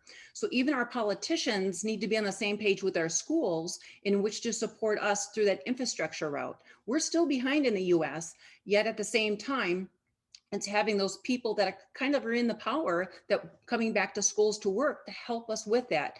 And they're bringing to the table, high school students are part of this conversation about the infrastructure push now by the United States president. So again, I wish we've been doing this all along, but again, our kids had a back seat. They should be up there driving it at this time to help us find that visionary roadmap to help them be successful. So, sorry, Virat. Go ahead, TJ, go ahead. No, you go.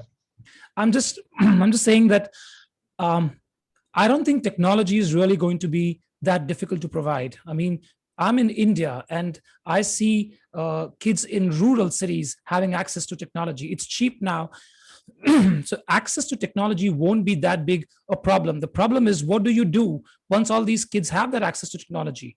Are you going to be able to tame that elephant that's going to go absolutely wild? Because to me, technological access is the easiest part of the problem. Broadband is going to become cheap. Internet is going to become cheap. The penetration of the internet is phenomenally increasing, even in the third world countries. So soon you will have, I mean, right now we have everybody on the same page with Zoom. Big deal. But how is that the solution? Giving everybody a technology-enabled platform. That's a part of the solution for sure. That's the first step. But I think the bigger question is that inequality going to disappear once inequality is a way of life? I mean, it could be in any different way, but time has shown again and again that inequality will exist in the world. How do I prep my kid to deal with that inequality and come out as a fighter and as a winner despite of that inequality is the bigger challenge. That's what I feel. Thank you very much, Virat. TJ, you close the round and this round table. Can I just play devil's advocate on everything, right? I think we're almost asking the wrong questions. I almost feel like being like without technology is actually going to be an advantage for some people because they'll have the human touch. In 10, 15 years time, 70% of the jobs we do now are going to be automated. So we need to have the human touch to be innovative, be creative, do something different. And it's going to be the level of understanding, compassion, love, like coming from a place of empathy, like emotional intelligence, like the human touch. That's what's going to give you the competitive edge. So I actually think in some respects, if you can become a human opposed to having technological equality, it's probably going to give you in some respects an advantage. Perfect. Thank you very much. James, do you want to round this off? No, you're muted. I'm so sorry. There's so much of this I've really enjoyed. All I was going to finish with is Professor Sven Hepler, who's the closing keynote tomorrow, said that he tried a little experiment in a school, in a classroom near Madrid, where half the class pretended they were learning in the 2030s, and they had cardboard computers and curtains to separate the classroom. But he said that apparently the learning improved in that half of the class where they were pretending to be learning in the future and using and thinking in different ways. So there is so much truth in what's been said. I think some of it is down to the human side and some of it is the way that we use the technology. Mm-hmm. That's right. Perfect. Thank you very much to everybody. Naomi, Virat, TJ, thanks a lot. Great pleasure. Thank you, everybody. We can reconnect some point in the future for another conversation. Thank you very much. Thank you. Thank you. Bye-bye. Bye-bye.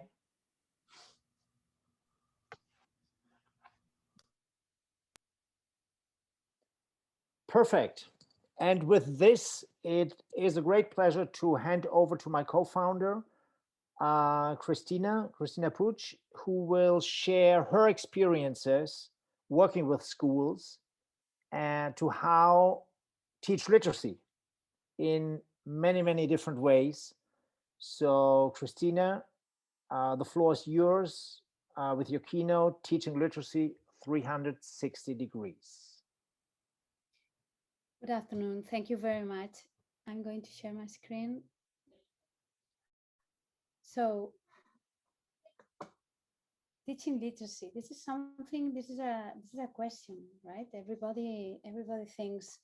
Well, the first question would be: can we teach literacy the same way we have been teaching literacy since today?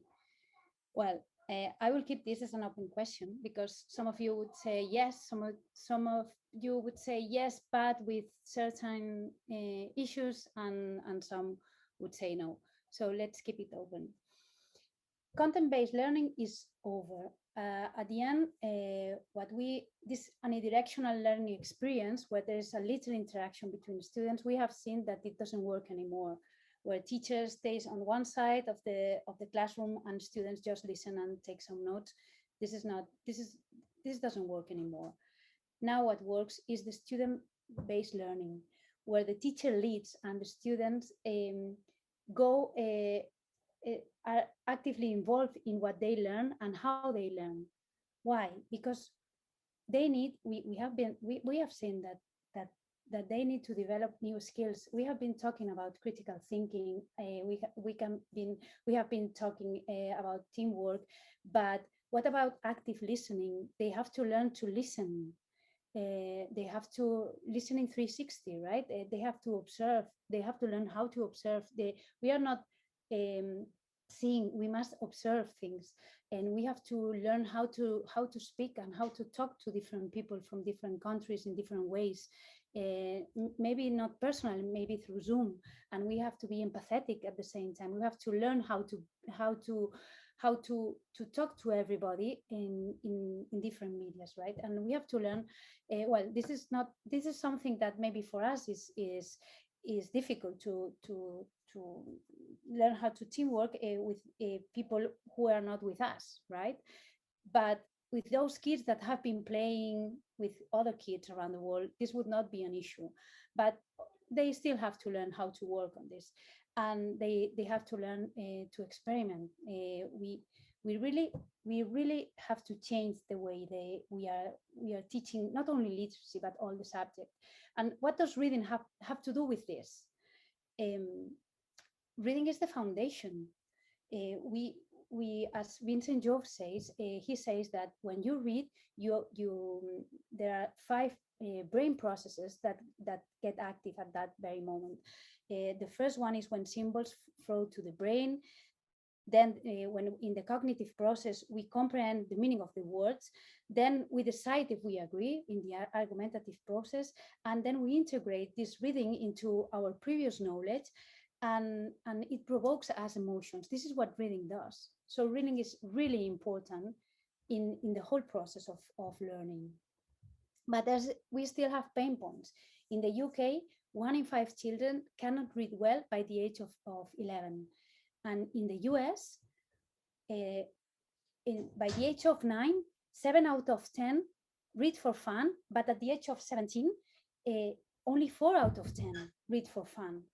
And the same happens in Spain. We have the same numbers. And if we go country by country, we will see these similar numbers. So there's a huge problem. 1 out of 5 children do not understand what they read at the age of 11. And this is this is really we are coming into an illiterate pandemic, right? We are going to have a lot of illiterate children where children will not understand what they read. I mean, they know how to read, but they do not understand what they read. So reading literacy is the main ingredient to building up children's learning capacity. It's the driver of school successes and of lifelong learning. So without well-developed reading comprehension skills, you will be excluded of today's information society. So reading is, again, the foundation. And beyond and above all difference between systems across the countries, this understanding is the key success factor for countries that are consistently producing the best PISA results. And what does PISA say? PISA says that if we give children more reading capacity or reading experiences in terms of time spent on reading, we show them interest towards what they are reading, or diversity or in content of what they read, or different platforms, whatever, they will really there will be a strong correlation between their literacy skills and overall the school results. And this correlation will be stronger if these kids come from a low socioeconomic background. So we really have to, we really must get them to read. We really must teach literacy, but not to read books, only fiction books or non-fiction books, non-fiction articles. Reading must go beyond this. And what's the role of technology here? Technology, everybody said about this bandwidth and all the connectivity, and how we can get to more connectivity even in third world countries. This is true. We need global access to books on any digital device without boundaries. We need to be student focused in terms of usage. We need to ask them or learn from them how they want to learn and what they want to learn. And we need to drive results. From in the past, literacy did not have results. How we measure literacy in a kid? We just ask him, did you read the book? The answer was yes, while the reality was maybe no. Then we had to do an exam to see if they read the book, which make then the book mandatory. So another negative negative thing towards reading. So at the end, we have to rediscover literacy. We must go from printed books to multi-device platform. We must change. Reading is not mandatory. Doesn't have to be mandatory anymore. Reading is for fun, and reading is not. We are not thinking about content-based learning. We have to really put the student on the center of what they learn and how they learn, and they will get there. They will fulfill the expectations, and they will work the extra mile. We have to change grammar exercises into engaging activities that they love to do. One content does not filter learning. We have to go to personalized learning machines, and reading is not something that has to be included in the language class. They have to read in all subjects. So we have to change from a student saying, teacher, tell me what to do, to a student say, hey, look what I just did. Right? This is literacy. And what's literacy 360? I said before, reading is not just content for a language class. Reading is the responsibility of all subjects. No, we must go from rough calculation to problem solving. We must go from formula memorization to critical thinking, from grammar and vocabulary to master a language. It's not about grammar, learning a language. It's about mastering, it's about communication. And we have to go from factual learning in terms of history, for example, to understanding what happened, because history come back again, right? So if we want to create diverse thinkers, such as Naomi and Virat said, how can we do it if just ask them to sum or subtract? We are not going to create diverse thinkers like this.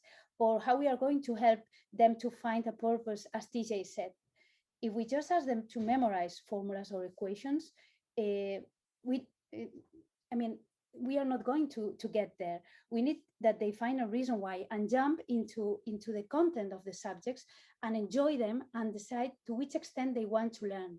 Yes, decide that they don't want to become illiterate in the 21st century. They know they will know how to read, but they would not understand what they read. And how can we choose the best? Having said that, every school would say, or every teacher can say, okay, what's the best solution for me? And then it comes, I totally agree. Before we said that we have to ask the best questions. So now we have to ask ourselves the best questions. How can we choose the best solution? Do we want it for primary or for secondary? Do we share devices or does every student use their own? This is a very this is a different picture. And how do we foster autonomy among students? We are a school that really drives students, or we let them do and let them decide? And how do we use personalized learning methodologies? Are we using them, or we think that we want to use them? And do they know how to or the critical thinking processes? Are we training them on this, or are they used to problem solving activities? Those questions are very important, because if we like to be listened, maybe some platforms or some solutions are not for us. But if we like to listen to the students, if we like to make them participate and make them part of what they learn and how they learn and to which extent they learn, then there are some other solutions from us. So at the end, one size does not fit all. We have reading resources. Maybe we are a school who prefers traditional ebook platforms. Great, it's a decision. Or we need guided reading programs or personalized learning activities. Okay, this is the stage 2 activities. Or maybe we want to co-create. We want to make them participate to the deepest. We want them to go deeper in their knowledge. Then we have to go to the stage 3 platforms. And this is really what Literacy 360 is. Literacy is a responsibility of all subjects. It must be included in all subjects, not only in the language class. So we really must think that literacy has to be a part of every subject, and altogether, all the teachers, all the content must be created to really prevent them to be 21st century illiterate. Because reading is the gateway skill that makes all other learning possible. If we read, we are going to improve our school results. So reading is a key element. So let's go for it. Thank you.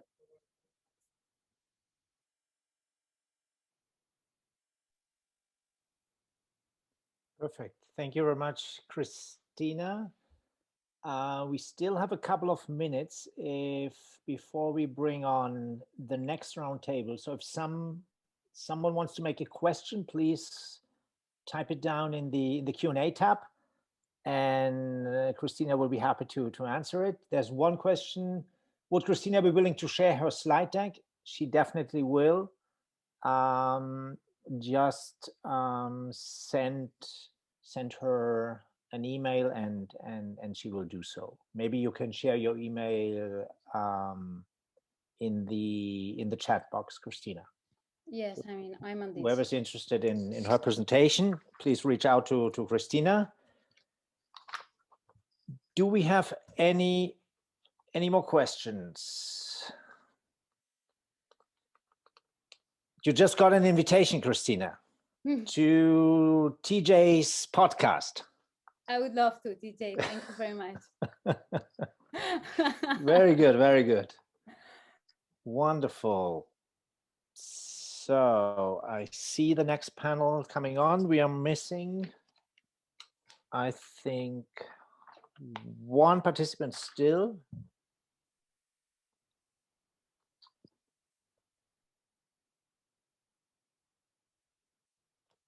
Chris, one question from TJ to get you warmed up for the podcast.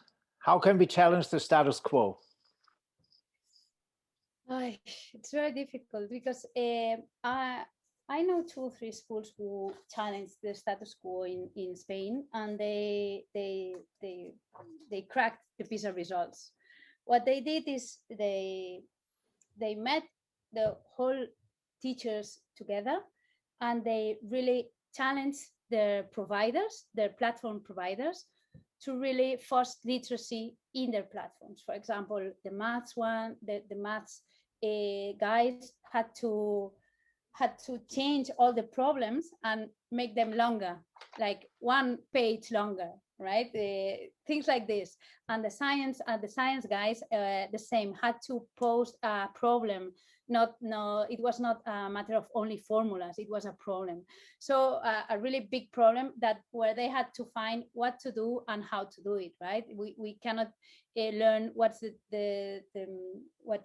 what's the density without understanding it. So this is very important for those kids. You said that they have to find a purpose, but if we don't help them jump in, they will never find a purpose. They will just be there and learn and pass some exams, and that's it. And we don't want them to do this, because in 20 years time, we don't know what they will working in, right? So it's a challenging issue, but it's our duty to do it.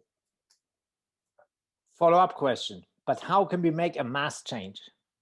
Not just a couple of schools. Why don't you go for president? I will vote you, TJ. I will vote you, and maybe I will be vice president, and we can change things from scratch, right? So this is a very interesting question, because everybody, for example, in Spain, we are changing the curriculum, and everybody thinks it's going to be the same.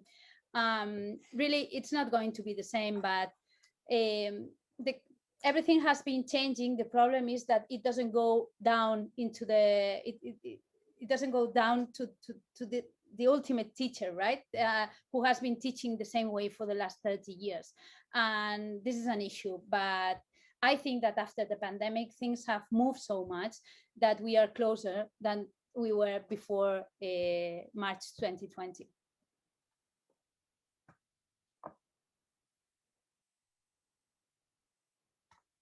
What else? More questions for Cristina?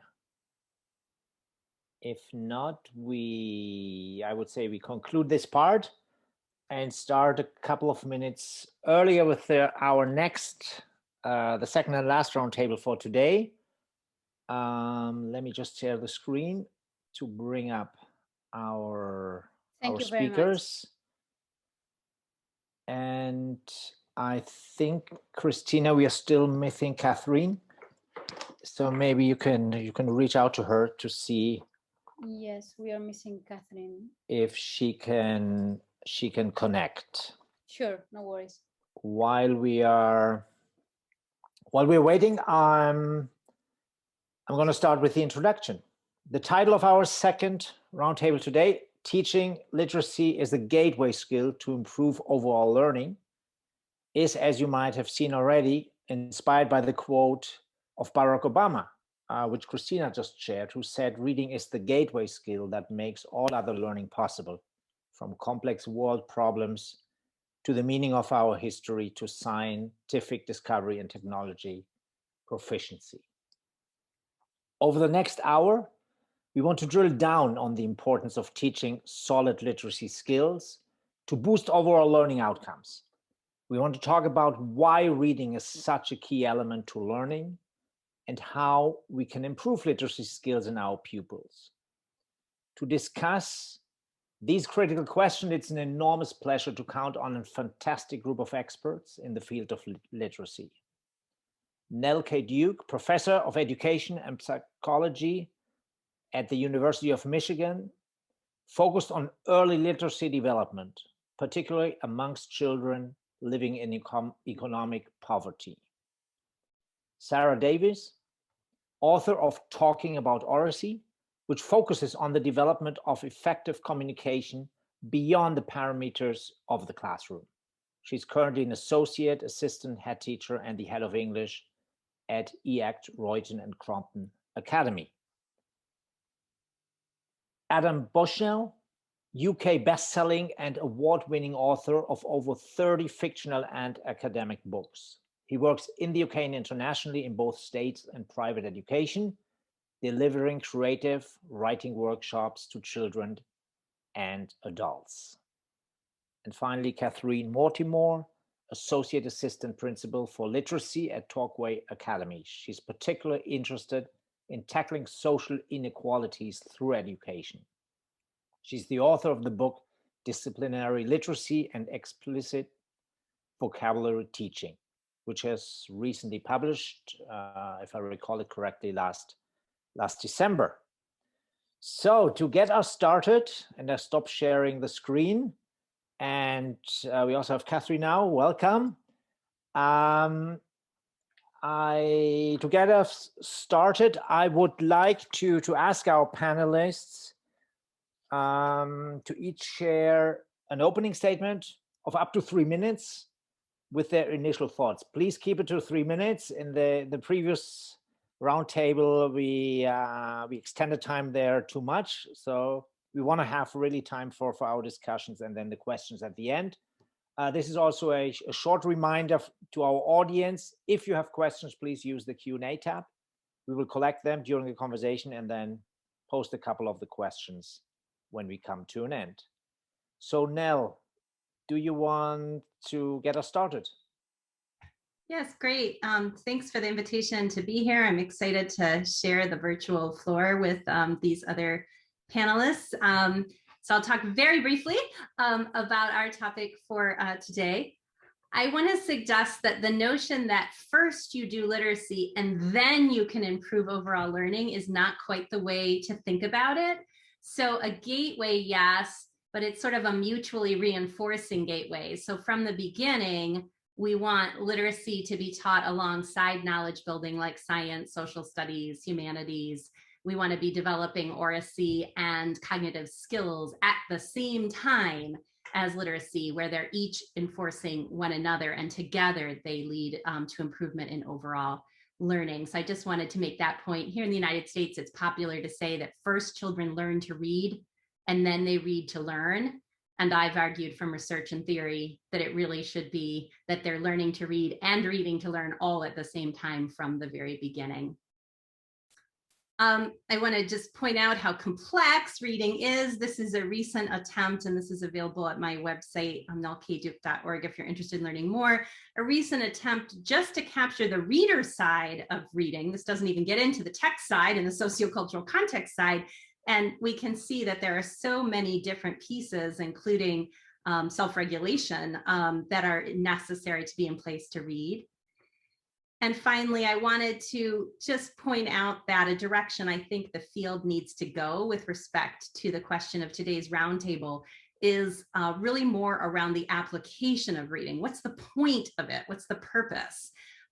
So I've coined this term, which may or may not help or stick, but compreaction, which is this idea of the combination of our comprehension and our action, the idea that we need to be developing students who not only can understand text, but do something with their understanding. So they use that understanding to learn or to be entertained or to be able to create something or to critique an argument or to understand and act on an issue in one's community. So those are just some opening ideas about how I engage with today's topic.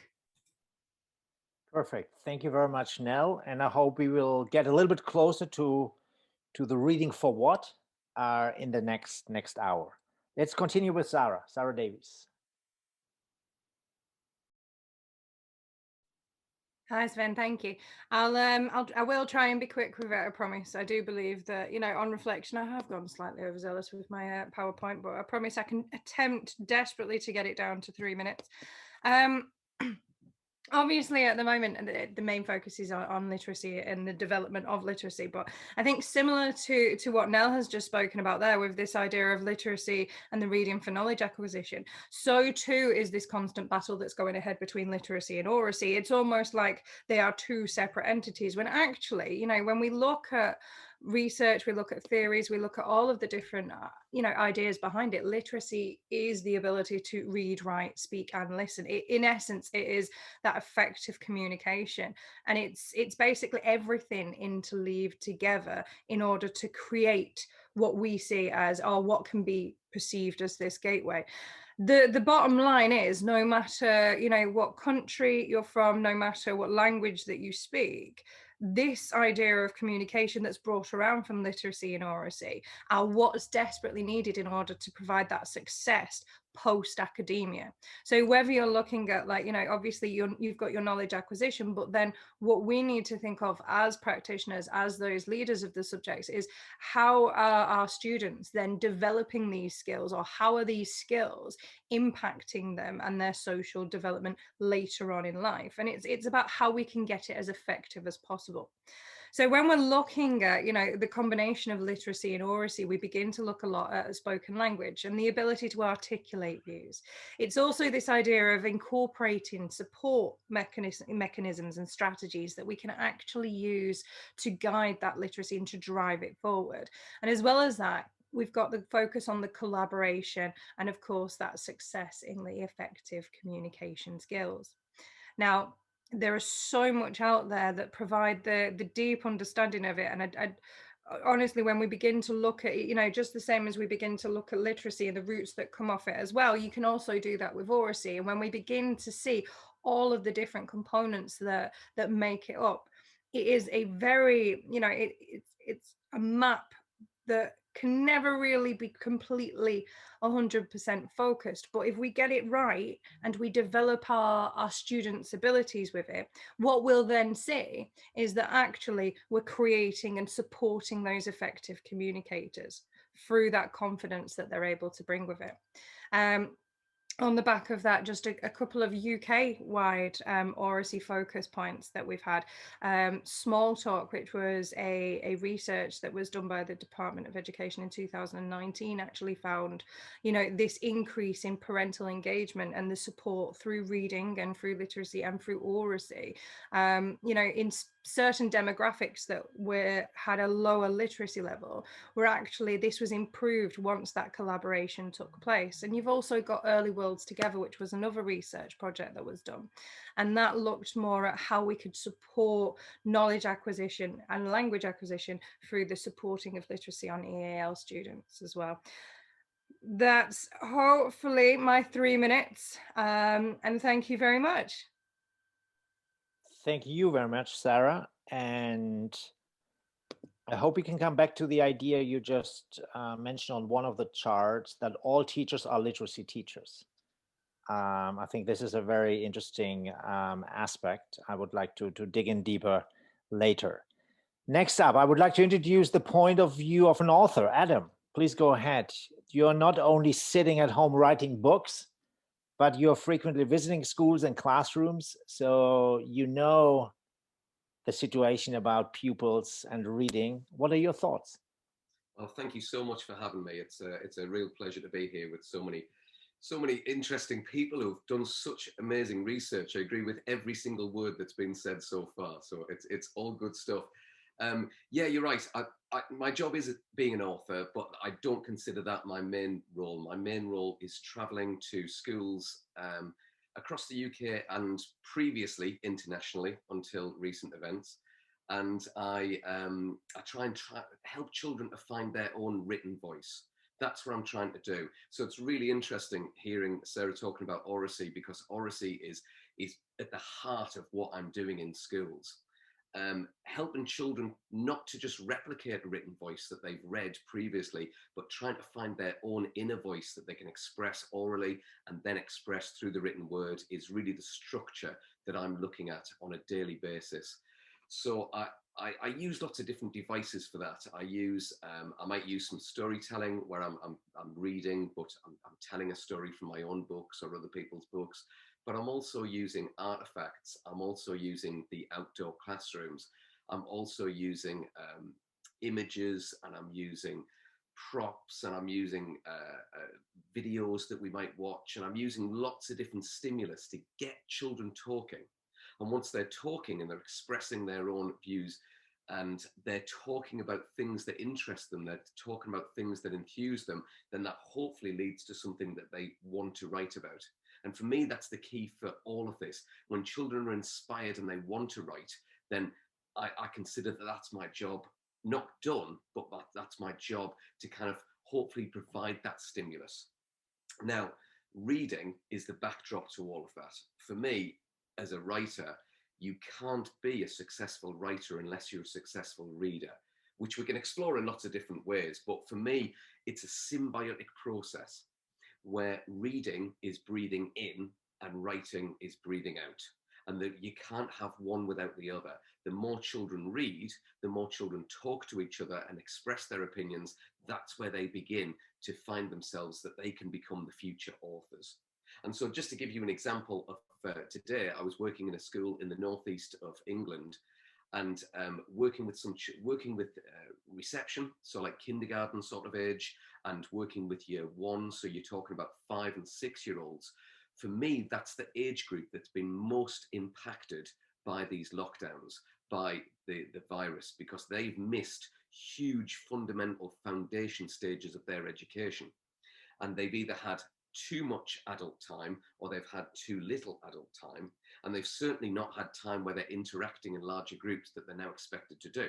And so it's within these social circumstances that I'm trying to use different strategies to teach them to find their own written voice. And hopefully as this evening goes on, or as this session goes on, I'll be able to give you some more practical examples as to how we can achieve that. I tried to keep that under 3 minutes. I hope that was all right. That's wonderful. Thank you very much. We will have sufficient time to talk a lot more. Finally, Catherine, please go ahead. Hello, thank you so much for having me. It's been absolutely brilliant to hear already the presentations of everybody that's gone before, and to sort of see, I'm really curious to see now your the slide that you had about learning to read. I just think that looks fantastic, and I think it's kind of a more advanced version of a slide I'm going to share in a moment, so really curious to look at that a bit further. So I'm Catherine Mortimore. I'm a literacy lead at Torquay Academy, which is a school that for many years has had really kind of struggled with attainment, but in recent years has really significantly improved. I've researched tackling educational disadvantage. Back in 2012, I did a master's and was able to specialise in this, and it really kind of sparked a fire, I guess, in understanding the strong connection between literacy and literacy ability, and exactly as the topic of our discussion is today, that as a gateway to overall learning, and been able to sort of take that forward with practical methods of how you can close that attainment gap within schools, as is run through within my book. So I just wanted to start by sharing very briefly a really small scale research project that was actually undertaken within our own context in our own school. And I'd really recommend, if anyone has this data, to do this comparison. We've been doing the same like for like reading age test with all of our year 7s when they first arrive. And we were able to compare, because we've been doing that for the last 5 or 6 years, with their reading age when they first join us in year 7 to their likelihood of achieving 5 standard GCSEs, including English and Maths, when they leave us at the end of year 11. And what we found was quite stark, and actually had quite a profound impact on our senior leadership team, which is why I kind of recommend that people do this in their own context if they can, particularly if they're sort of struggling to raise the profile of literacy. Because we found that 87% of students who arrived with a reading age at their chronological age of around 11 or 12 did go on to achieve that benchmark measure in the UK as being what we consider to be the passport to the next level of educational qualifications. Whereas if they arrived with a reading age of between 9 and 10, only 46% of them actually went on to achieve that wider success. So I think we've kind of proven in our context how significant literacy is as that gateway skill to other subjects and success across the board. So I've drawn very strongly on the recommendations of the Educational Endowment Foundation, which is that number 1, prioritise disciplinary literacy, which is, I think, something that all of us have been talking about, is reading, how we can integrate reading and writing and oracy throughout our subjects across the curriculum, and then also that targeted vocabulary instruction in every subject as well as the second recommendation. I feel almost embarrassed sharing this slide now because it's obviously like an earlier iteration of what you were sharing now, but it had quite a profound impact on me to be able to understand each of the separate strands that go together to help create fluent readers, because as a secondary school teacher, this isn't something that we get any training in particularly, or something that we're familiar with. So it was the kind of the idea that word recognition is something that our students tend to be familiar with. It's just that the strands of that word recognition aren't necessarily woven tightly together, so they're not automatic and fluent.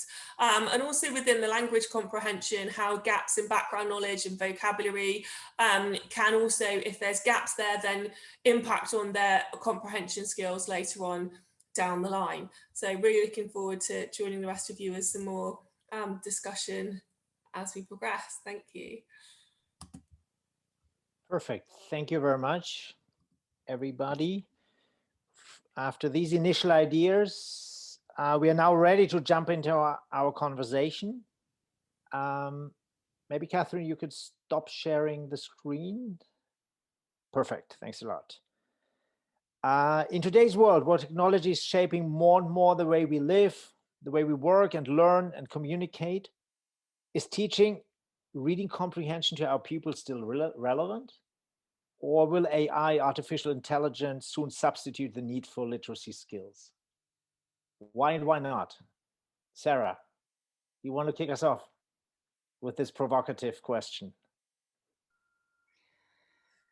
Okay. I think it's quite a complex one, isn't it? Because I mean, one of the things that I read recently was that computer literacy was just as important these days, and it goes back to what you're actually achieving by developing comprehension and by developing the literacy skills. At the end of the day, it's it's a means to a well-rounded, well-developed individual.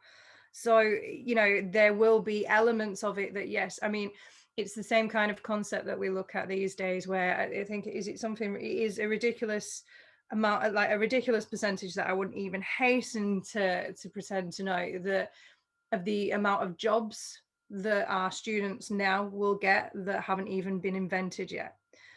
I think, as much as everything is changing, and as much as society and there are technological innovations that are constantly developing, the basic ground roots of the meaning behind why we do these things will still always remain. The effective communication, the ability to comprehend, the ability to articulate with each other. All of these skills are intertwined with this ability to effectively understand literacy. So yes, there will be changes, there will be adaptations, but I hasten to say that, changes and adaptations were made, in the very, very early days of the basic understandings. Catherine, do you agree?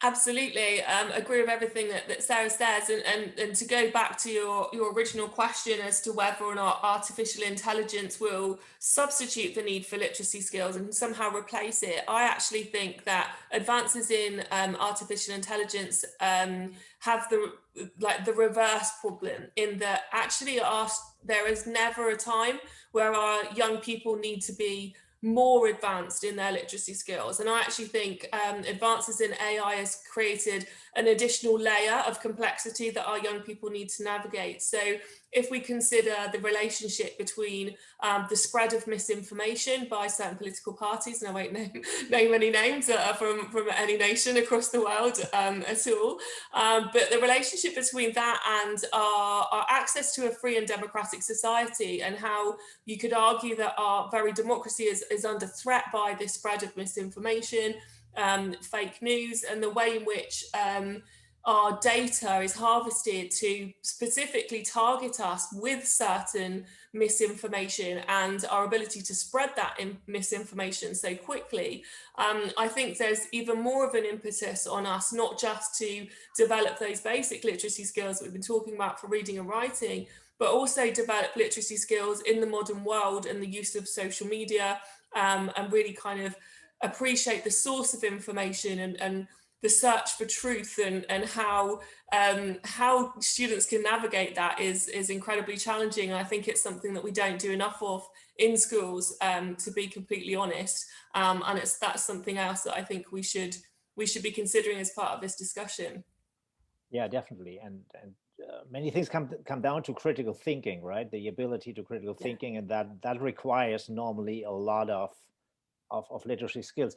Nell, do you want to add anything to the things that have been mentioned? I agree with what's been said, and I think the proof is in the pudding, that when we go into the internet and we look at any given site, although sites are much more multimodal than text used to be, right? There's more likelihood of visuals, there's more likelihood of interactivity, hyperlinks, different kinds of video. The print is still there. So what it suggests is we've got to continue with developing basic decoding skills, but we have all of these other layers that have been mentioned as well. Wonderful. Adam, you're an author, you depend on children who read, right? But I just realized through your writing exercises and writing workshops, you're building your own readers, I guess. So what are your thoughts from a creator's perspective? I suppose so. I mean, it's interesting. I'd like to jump on something that Nell and Cristina were saying there about the whole kind of AI and the need for, we still need to read, and we still need to develop our own literacy skills. I was reading recently George Orwell's Animal Farm. And when you read that book, it's incredible how it depends where you are in your life as to how you take who the characters are.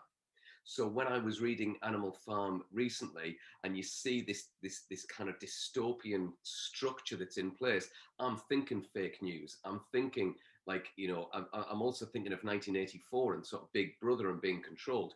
Whereas when I read those books when I was in school, I was thinking that it was the education system that I was in at that time. And your perspective almost shifts according to where you're at that particular time. So as a reader, you're not necessarily perceiving things that the writer wants you to. You're perceiving things from your own perspective and viewpoint. And also, interestingly, jumping on something that Sarah mentioned earlier as well, about as an author, I want my books to hopefully help children, to help them to become well-rounded individuals. And I suppose that's the power of books, is that, you know, we can allow children to be transported so that they know exactly what it's like to be a person who is living in a refugee camp, or is living on a different planet, or is an entirely different species. We can get them to imagine what it's like being a mouse, being persecuted by a group of cats. We can get them to imagine all these different things. And so that's why I think that reading's so important, as well as all of these key skills that children will need for their future in whatever careers they have. It also teaches them empathy. And as educators, we want the children that we work with to be empathic human beings. And I think that's the power that books have. They allow children to understand what it's like from other people's perspectives. So if reading is so important, as everybody here on the panel would agree, and on the other hand, we see the data, for example, in the UK from the Department for Education, that 1 out of 5 children cannot read well by the age of 11, meaning when they come out of primary school, they probably have learned to read somehow the mechanics, but they actually do not understand what they read. What is missing here, Catherine? It's a big question. I think for me, where that reading break was particularly useful was in understanding, as I said, all of the different strands, and how actually decoding and phonological awareness is just is a small part of learning to read. And actually it's practice. Do our young people have enough time to practice reading? So do they read for pleasure at home? Do they read within the classroom? Not just within their sort of literacy hour, but do they read across different subject areas? Do they take opportunities to do that? I know within a secondary environment, one of the issues is, or my belief is, one of the issues is that PowerPoint has kind of come along and revolutionized teaching over the last sort of 15 years since I've been teaching. And I actually think for students with lower literacy levels, having PowerPoints might be engaging to a point, but actually trying to read from a screen screen. And also sometimes if you've got a teacher that's then reading out what's on the screen and they're expected to perhaps make notes and digest that information at the same time when there's all of these kind of inputs happening, that's not the best way to facilitate in improving literacy skills, particularly if you're a child who's already behind. If you're one of those 1 in 5, you're just going to fall further behind if you're just going to switch off if you're not able to process that information. And one of the things that I really advocate is the use of actually printed, I know it sounds revolutionary, but actually if you, as part of your teacher exposition, if you're going to deliver and impart knowledge, then actually don't have it on a transitory screen that kind of moves on and moves on, but actually have that key information either in a booklet, workbook, or just a high quality textbook, as I had at school when I was at school. But I think that people are kind of shied away from the idea of the textbook and the PowerPoint as being much more exciting. The other sort of couple of strands that I'll just touch on is background knowledge, which can be built across the curriculum. I think there's been a certain narrowing of the curriculum, particularly humanities, that really puts some of our students that are already at a disadvantage at even more of a disadvantage. And I think the same thing with vocabulary acquisition as well, that we need to really be explicitly teaching that key vocabulary and building up that tier 2 and 3 vocabulary to enable our students to really access the whole curriculum. Perfect, thanks. Nell, you focus your work on early literacy development. At what age do we have to start, and what strategies can be applied during the first years of school to make sure that we lay a solid foundation in literacy to ultimately eliminate this 20% of students who are not developing those foundations during the years they are supposed to do it? Great question. And the answer is prenatally, because we know that one thing that influences literacy is actually the health of the child, the reader. That's their mental health, their physical health, and so forth. And of course, the groundwork for that is laid in utero. So you really can't start early enough to develop literacy. There is actually a lot that we can do in the infant, toddler, and preschool period. Some of it is work that links to what Sarah was talking about with developing oracy and really, really strong oral language skills. But there are also literacy related skills, like kids understanding or beginning to learn very young what print is even for, that we should notice print, that it's something different than the pictures or their toys, that it has its own sort of meaning and purpose, to understand how we turn the pages of the book, that we read from left to right and top to bottom in English, and other ways in other languages. So, that's work that we can do very early. We have a website, literacyessentials.org, that has just practices for different age groups. And there is an infant and toddler section, a little document that's what could you do for infants and toddlers to develop literacy. Then we have a different one for preschool, kindergarten, all the way up to 12th grade. Thank you very much, Sarah. How can we help those students who still struggle with reading when they start secondary school? So those kids that really did not get up to the mastery of reading during primary schools. And maybe I would like to add a question and come back to your quote earlier where you said all teachers are literacy teachers. So when students start secondary, how can the whole body of teachers really work together to make sure that we recover those kids in terms of literacy? I think we'll look at them, I'll look at them separately first off, and then I'll look at them, I'll look at the second question again, and I'll probably just go round to it. I think the biggest thing to remember is obviously a lot of the discussion before and a lot of Nell's discussion was on the early years setting. And then what we find is that if these these ideas aren't in place, if this ability and this this understanding of literacy isn't in place by the time that they get to secondary school, what we run the risk of, and what happens quite commonly, is this breakdowns of communication, and almost like we suffer a lot with the side effects of maybe not being able to articulate themselves or not being able to communicate themselves effectively.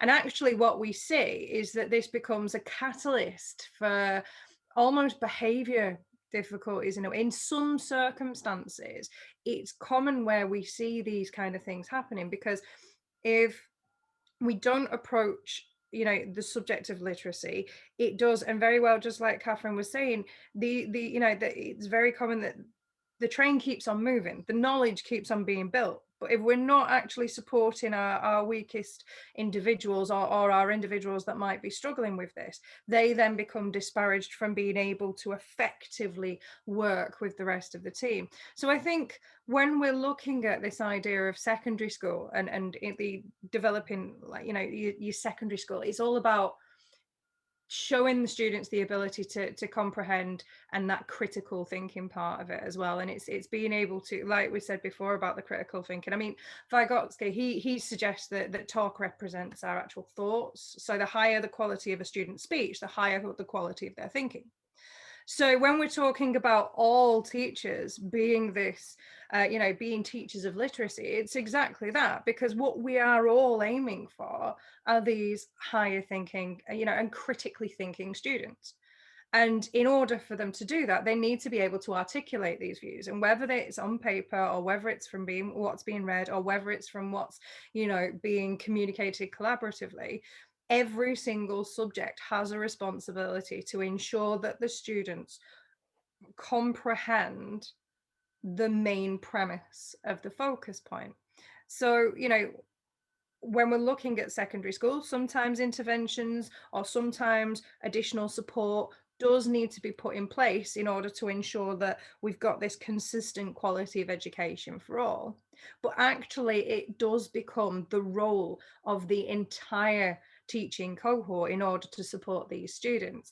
And I mean, like, the same as Catherine coming from a secondary background, I do remember once a couple of years ago, there was this situation where something was questioned about literacy, and it was automatically brought to me. And it was automatically brought to me because I was an English teacher. And then when somebody questioned about the work that someone had done in the class, oh, well, that's not my problem because that's literacy. And this was that, and it's all about ensuring that every single teacher is aware that actually it's the bedrock foundations that build that critical thinking in everybody's subject. Very interesting. Adam, from your perspective, what's the key to motivating kids to read? And this is really a personal question, because I have a 12-year-old son, and he was a very heavy reader with 7 and 8. And then technology got into the way, and he stopped reading. So how do we really motivate kids to stay reading?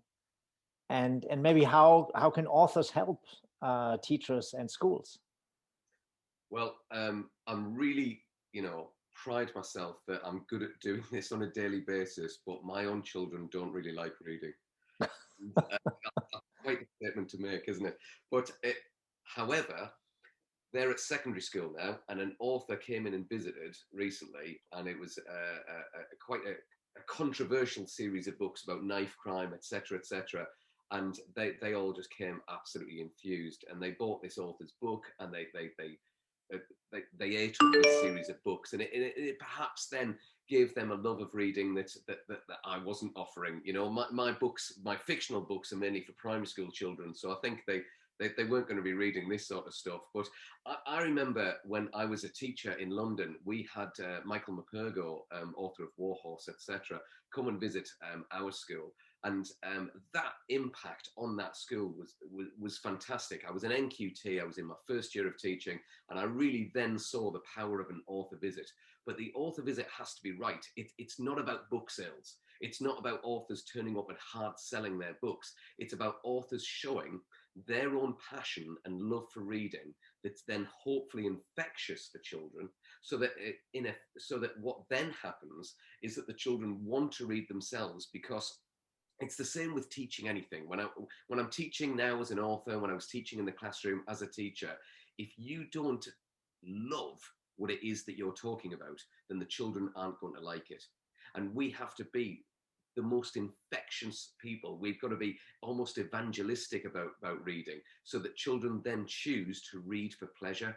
And for me, that's the biggest key to all of this. Children read all the time because they have to, whether it's an email, whether it's a text message from their friends, whether it's something that a Snapchat message or something like that, but they do read.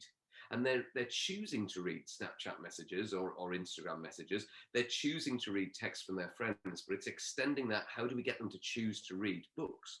And I suppose that's something it's a huge question, but I think an author visit is a good step one. I would say that because I'm an author who visits schools, but I'm not necessarily saying it for that reason. But another step is just seeing reading truly celebrated in schools and having children recommending books to children. I think that's something that is absolutely essential for schools as well, because it's all very well us as educators recommending certain books for children, but when children start recommending books to each other, that's a fantastic thing to see. And a lot of my local schools, who I visit very regularly, I'll turn up in their classrooms and they'll say to me, "Hey, have you read this book?" And I'll say, "No." And they say, take it, read it. Let us know. Next time you come back to the school, then let us know what you think of it. And I just love that. I love it when children are celebrating reading and that they choose to read as opposed to choose to picking up the Xbox or looking at their screens all the time. What we want is to hopefully encourage children is to not spend their lives looking through a screen, because there's an awful lot of adults who do exactly that. I mean, I'm aware we're looking at screens now, but hopefully I'll pick up a book afterwards and I won't just look at a screen and spend my life, viewing either my phone or a television or an iPad or a computer. We want to show children that there's so much more that books can offer them. So true, but I'm a little bit relieved that your kids also struggle with reading, so it's not only me. So My children haven't read any of these. Nell, coming back to the idea that we have to develop literacy in all subjects, what strategies can we apply? Yes, so that broad umbrella that I know you have panelists here who've worked on is disciplinary literacy, right? So it's how do we read and write within specific subject areas? So how we read and write in history, for example, is actually different in some pretty fundamental ways from how we read and write in chemistry. So the key is to figure out what are the ways of reading, writing, speaking, listening, viewing, visually representing that happen within each discipline. And even with young children, we can do some of this, right? For example, if we're working with young children in a biology, emergent biology kind of unit, we might work with them on how do we read a field guide and what are different structures of field guides. Whereas if we're working with children in, developing early history skills, we might do things like look at it at a primary source, an older document, could be a photograph, could be printed material or both, and having them try to infer from that what they can about what life was like at that time. So those are just examples of two very different activities to engage children in that sort of match the particular discipline. And then we teach our comprehension strategies, we develop our vocabulary and so forth, led by what's appropriate for that discipline. Very good. Catherine, do you want to add anything to that? Yeah, I completely agree with all of that, absolutely. And I think that's where we sort of start to see, rather than literacy being an add-on, literacy being an integral part of the instruction of being a good teacher, effectively. And I think a couple of things that we might not kind of even think of as improving literacy skills, but are part of good teaching that kind of, I think, tie into disciplinary literacy and also tie into that reading rope. Things like retrieval practice. So I don't know how familiar people are with the idea of knowledge organisers, but for each unit of work that you teach, identify the core knowledge that is going to be delivered, and then the retrieval practice being that for our students it's homework that they will learn the content of that knowledge organizer, and then within each lesson we'll circle back over those key concepts, either through sort of retrieval activities, little low stakes quizzing, multiple choice quizzing, and also within the lessons kind of linking back, oh, this concept that we learned over here, now that this is how it relates, and really making all of those connections explicit and schema building is fundamental to literacy, because obviously a student, if they've been given in advance what the knowledge organizer, like the key knowledge is going to be, then they're far more likely to be able to access that lesson and be able to take that understanding to the next level.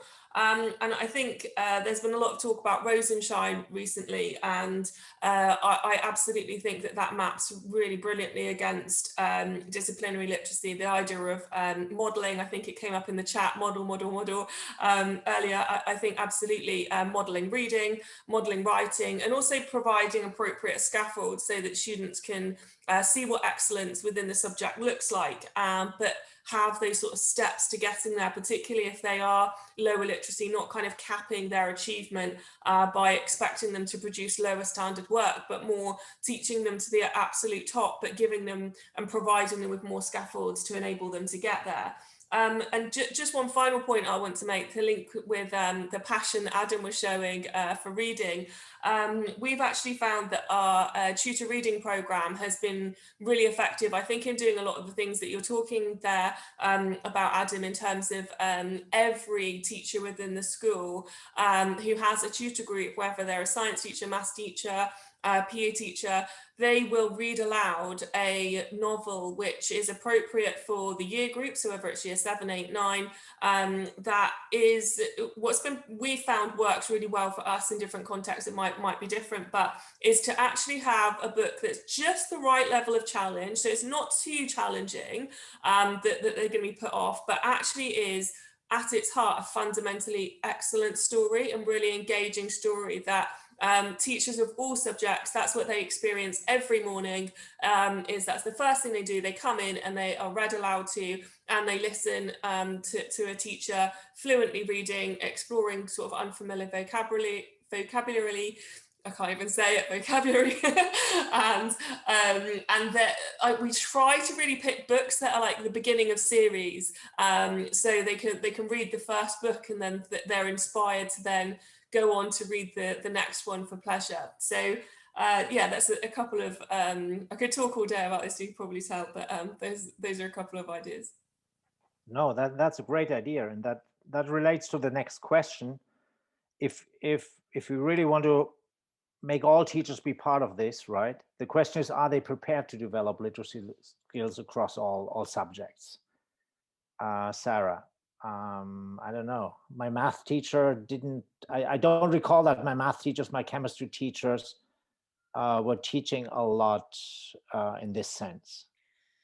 Are we prepared, or do we need different kind of awareness training to teachers of other subjects? I think it's such an interesting one, just purely for the fact that, you know, given the amount of development that has taken place on the curriculum, actually, almost without realizing it, you know, the development of literacy has actually been happening quite implicitly throughout the development of the curriculum. So like Catherine was just talking about there, this idea of, you know, the knowledge organizers, the retrieval practice, the development of the schema, all of those that incorporate these literacy skills and the need for the literacy skills have all become embedded into what we call, you know, or what we could refer to as routine pedagogical practice now. So it is very much implicitly something that's already being directed towards each of the subjects. Also, like, you know, leading on from what both Adam and Catherine were saying about the development of the reading clubs and the development of the school clubs, they are absolutely phenomenal in allowing students to be able to, you know, not only engage with different texts, but to be able to have those discussions about different texts as well. And I don't think, you know, at first, obviously, because we're talking about form tutors, they are form tutors from different subjects.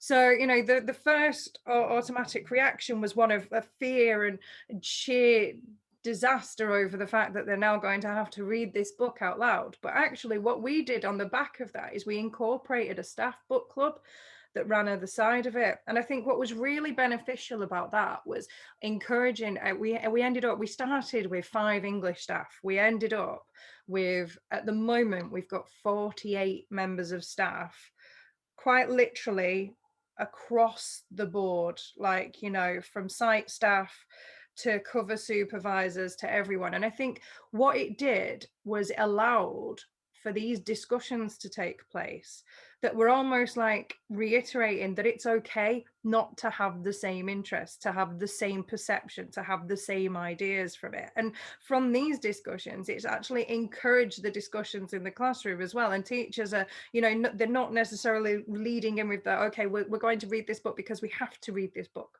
We're going to read this book because actually some of you might like it. Some of you might not like it. But what's good is the fact that we're able to explain why and not just do this whole reading slightly and casting it aside.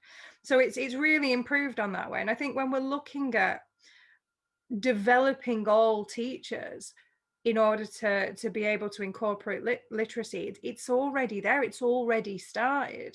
You know, we start looking at the tier 2 and the tier 3 vocabulary, and it's about making that explicit. And but it's, you know, one of the things that we're telling a lot of teachers, and that, you know, we're reiterating to people, and we're constantly reiterating, is it's okay to be able to expose them to this vocabulary, but students have to be able to comprehend it. They have to be able to use it, you know, effectively. They have to be able to use it in the right circumstances. And that comes from embedding that literacy skills as well. So it's not necessarily that it's additional training that needs to take place. It's more of an explicit understanding of just exactly where it's already happening within the curriculum. Very interesting. Thank you very much. Adam, I would like to come back to the screens we're all looking at and paper books. I guess there's this general consideration, right, that technology like mobile phones, video games, social media are distractions from reading. Could we use technology in favor to foster reading habits and skills? I mean, I think that we can.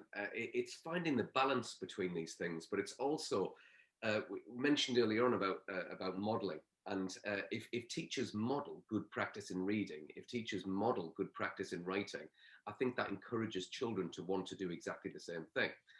Equally, when these whole school models are used and they're done badly, which unfortunately is something that I do occasionally see in schools. I'll give you an example. I went into a school where on every single classroom door, whether it was the caretaker's door, the janitor's door, or whether it was the a year 3 teacher's door, or whether it was the head teacher's door, everybody had a sign that said, this month I am reading, and then it was the name of a book. And I went back to that same school a year later, and all the same books were all still written there. And all that does is send a clear message to the children that reading is not important, that that's done purely for display purposes. Children aren't silly, they pick up on these things. Whereas the sort of stuff that Sarah's talking about, where you've got all of these staff who are all reading in their tutor groups, etc., something that's actively done every single day, I think that really encourages children to move away from the screen. Yeah. Having said that, I do work with, I do use a resource called the Literacy Shed, which is a resource that it is worldwide, but it's, you know, it was based in the UK originally. And Literacy Shed is basically a website with a shed load of animations, where it's all short animated films that lead to creative writing. And I use those videos. I work with Literacy Shed quite closely, and they are fantastic, but equally, they're not as good as a book. They're fantastic for children as a bit of a stimulus towards encouraging them to read something. But I suppose it's finding that nice balance. For example, when I was a young person learning to read, I loved comic books. And I think reading about Spider-Man and X-Men and things like that encouraged me to be a reader. And as long as we're encouraging children to read all kinds of different genres of books, then that can help them to move away from the screen as well. And audiobooks, I think audiobooks are so underrated. There's nothing better than me driving to a school and being read a story. It's just fantastic. And you know, that is something that's really good for mental health, and offering opportunities for audiobooks where children are listening to stories, not just being read by their teachers, which sounds fantastic, but also putting the headphones in and listening to a story being read to them in a classroom environment. I think that's important too. All of these things help children to hopefully choose to want to read. I mean, I choose that I want to read. Some of the books that I read are challenging. I might read a book about the Holocaust or something like that. And even though it's a challenging read, I continue to want to read that. I choose to read that because I'm finding it interesting, or I think it's important that I know about it. There's a graphic novel that I read recently called When Stars Are Scattered. And that book is just mind-blowingly good. And it's a graphic novel that I think should be in all schools, primary and secondary, across the world. I learned more about refugee camps from that book than anything else. And certainly more than if I watched a TV show for half an hour on it or something like that. So I think it's showing children that books are an alternative, but a pleasurable alternative. That's what hopefully we should be offering. Thank you very much. That was really good advice, I think. Before we come to some questions from our audience, I would like to ask each of you for one idea, one sentence on what each of us could do tomorrow morning in our school to improve our pupils' ability to develop the literacy skills, or maybe to, I don't know, get that additional motivation to take out a book out of a library. Adam, you go first. I'm going to try and make this quite a lengthy sentence, but it will just be one sentence. I suppose it's to promote reading for pleasure by creating interactive displays where children can recommend books to other children. So making reading the #1 priority in a classroom. That was one sentence, I think. Wonderful. Sarah. Well, I started looking at my sentence and then putting some commas in. Mine is that collaboration and contextualization is definitely key to ensuring that literacy is explored in a way that's going to be suitable for your students and for your demographic, and to make sure that everything that's done is done to stick and for purpose. Thanks. Nell. Teach children explicitly everything you want them to know, and then give them lots of opportunities for application, not least through project-based learning. Perfect. And finally, Catherine. You're muted. You're muted, Catherine. Sorry. Every teacher is a teacher of literacy. Incorporate reading into as many lessons as possible. Wonderful. Thank you so much for sharing these rich ideas and your point of views. Let's turn now to some questions from our live audience.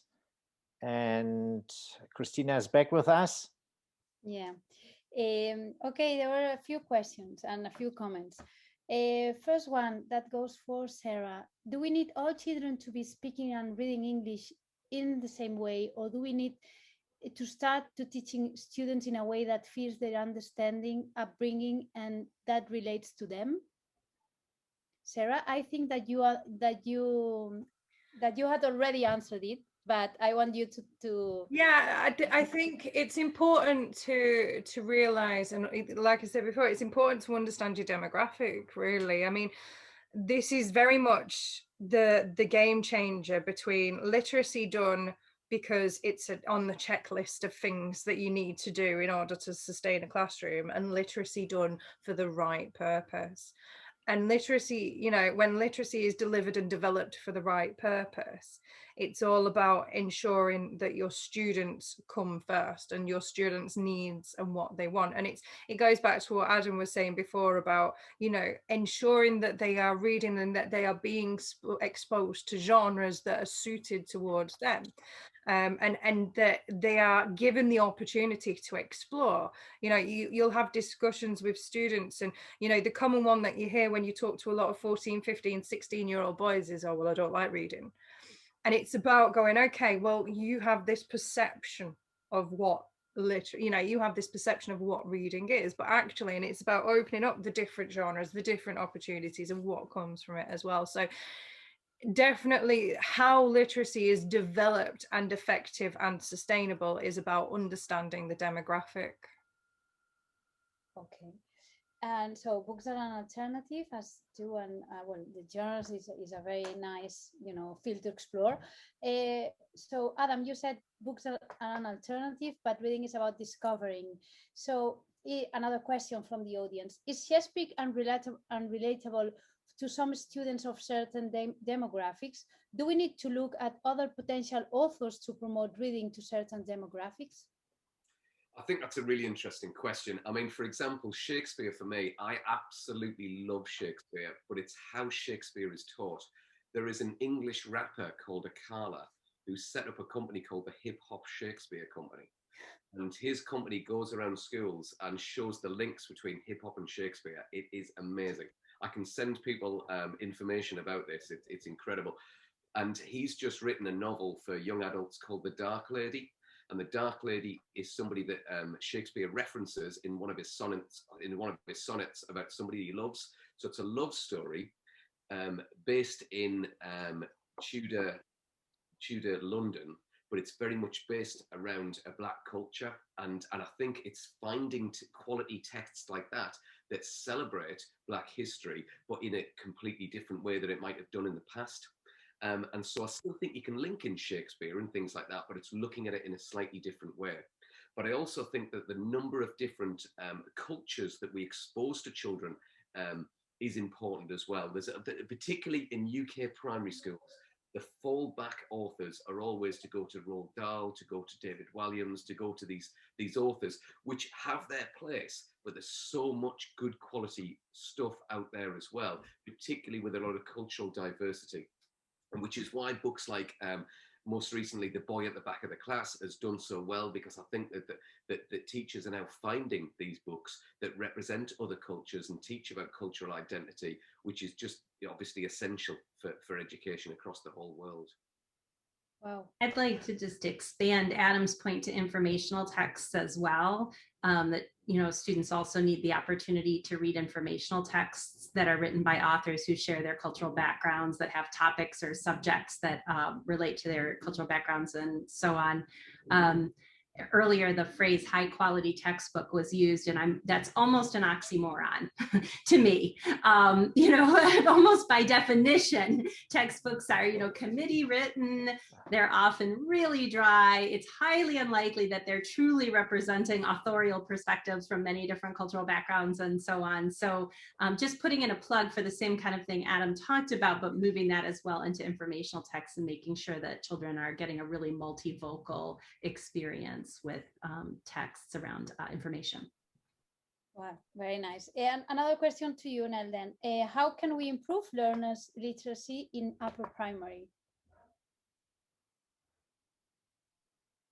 Did you say for me? Yeah, please. Sorry. Yeah. Great. Okay. So, I mean, the first thing to understand, which has really come up already, but is just that students may have difficulty with literacy for a number of different reasons. So figuring out the source or sources of their difficulties, and therefore also their areas of strength, is really important. So for a student who's still struggling with decoding, and we certainly have students where that is, the major issue all the way through schooling, right? That those students need a different kind of emphasis in their literacy education than a student for whom their issue is really that their content knowledge and vocabulary isn't a great match for what is assumed by the authors of text that they're reading, right? So really what I harp on all the time is needs-based small groups. So seeing students in small groups, which we know is a more powerful format for engaging with students than the whole class, and then having those small groups formed based on students' needs, which could be their strengths and needs profile, it could be their interests, it could be where they just need some additional reviews, support, practice. So I think needs-based small groups in upper primary is really critical, because by that point, there are an array of needs and interests that students have that need to be addressed. So the answer is a personalized literacy path. So, no, right? Something like this, right? Would be? Okay. And Catherine, the last one goes for you. How can we teach them in harvesting the right information while they are targeted and regarding their behavior, which could be peculiar, or, what they are not, how they behave in social media and in internet can really make them see information that is not correct, fake news, and how can we teach them on this specifically? Well, this is something that we've actually done quite a lot of within our context. So within English language, there is a persuasive writing unit of work where they both have to kind of critically look at two texts and the different authorial perspectives and analyze that from a reading perspective, and then they write their own arguments. And we kind of take that as an opportunity to deliver some core content and knowledge. So we teach them explicitly about the Cambridge Analytica scandal, for example. We teach them about the Donald Trump election campaign and how Twitter was used, like how disinformation has been spread. Like we that is a unit of study for us, which I mean, I guess in English, we're very fortunate that because it's skills, you can kind of choose the means through which you teach those skills. So for persuasive writing, you could teach them about Marcus Rashford with the free food campaign, the free school meals campaign, or you can choose whichever you wish. So what we choose to do is specifically teach them about, as I said, social media, and that's part of a broader unit of work where we just look at issues that are likely to particularly engage them and also that are likely to come up on the exam. So we kind of give them sort of pre-prepared ideas that they can then construct their own arguments around. So the generational divide, for example, would be something else. That the Grenfell, I don't know if you guys are familiar with the tower block that was burned down in London, and the all of the kind of complexities behind that in terms of the legislation that was removed in order for that particular cladding to be able to put on that building. So there's lots of, I think, actual content there that they can be taught, which will equip them with the skills that they need to be able to be just that bit more critical when they're looking at their social media feed and they're seeing some of the clickbait articles that come up and say, what is the source of that article? Why is the headline been written in that way? What's the political standpoint of that institution, and what is it trying to make me think? I think it seems like it's an impossible task, but actually when you break it down, there are some very specific pieces of knowledge that you can deliver to equip them with that. Thank you very much. This was the last questions. And I don't know, Sven, do you want to hand it over to James? Perfect. Yeah. So thank you very much, Catherine, Nell, Sarah, and Adam. It was a true pleasure having you with us tonight here in Europe, at least, or today in the US. And yeah, hopefully we can reconnect at some point in time to follow on this very, very interesting conversation. And thank you very much in name of all the participants. And have a great evening or rest of the day. Thank you very much. And with this, we hand over to James, who will try in, I don't know, 60 or 120 seconds to summarize a little bit the main ideas.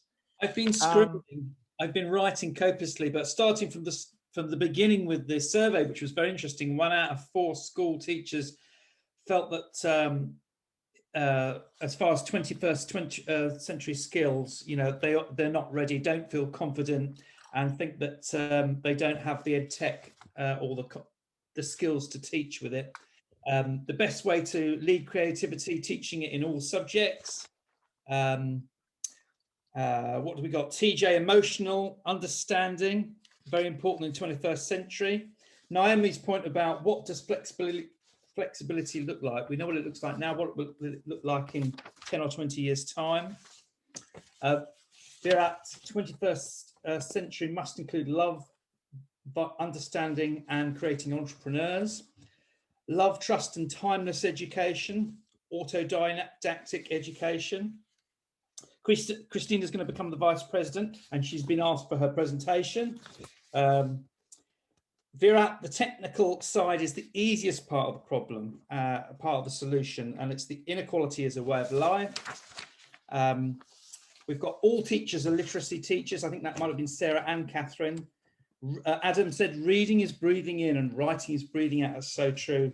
Catherine's point about the reading age of students when they go into secondary school, and the interesting point about artificial intelligence and reading, you know, adding discrimination to those reading skills, you know, what's the source of this? Where does it come from? Is it true? Nell on, you know, prenatal development of children. That's how early we should start thinking about the literacy education. Sarah on Vygotsky, high quality talk equals high quality thinking. Adam's necessity of empathy, reading must be celebrated, and so on and so forth. And the last point, model, model, model. So reading, writing, talking, oracy in tutor groups every morning, but students must see it and it must be authentic. Isn't that so true? Not only for teachers, also for parents, right? Absolutely. And yeah, so thank you very much. So this was a very packed afternoon. We touched upon a lot of things, as you have seen, and the discussion will continue tomorrow. We reconvene tomorrow, 5 p.m. UK, 12 p.m. Eastern Standard Time in the US, and we will talk about, yeah, 3 things basically: assessment, how to assess learning in this changing world. I think it will be very interesting to see how we can meaningfully assess all those 21st century skills we have been talking about today. And then we talk about the role of the teachers and the training they need to really can cope with these changes. And then finally, in the closing keynote, we will talk a little bit more about technology and how technology might help to teach and learn better, more personalized, and more efficiently. So thank you very much for having joined us today, and hopefully we see each other tomorrow, same time, same place. Have a good evening or good day wherever you are in the world. Thank you very much.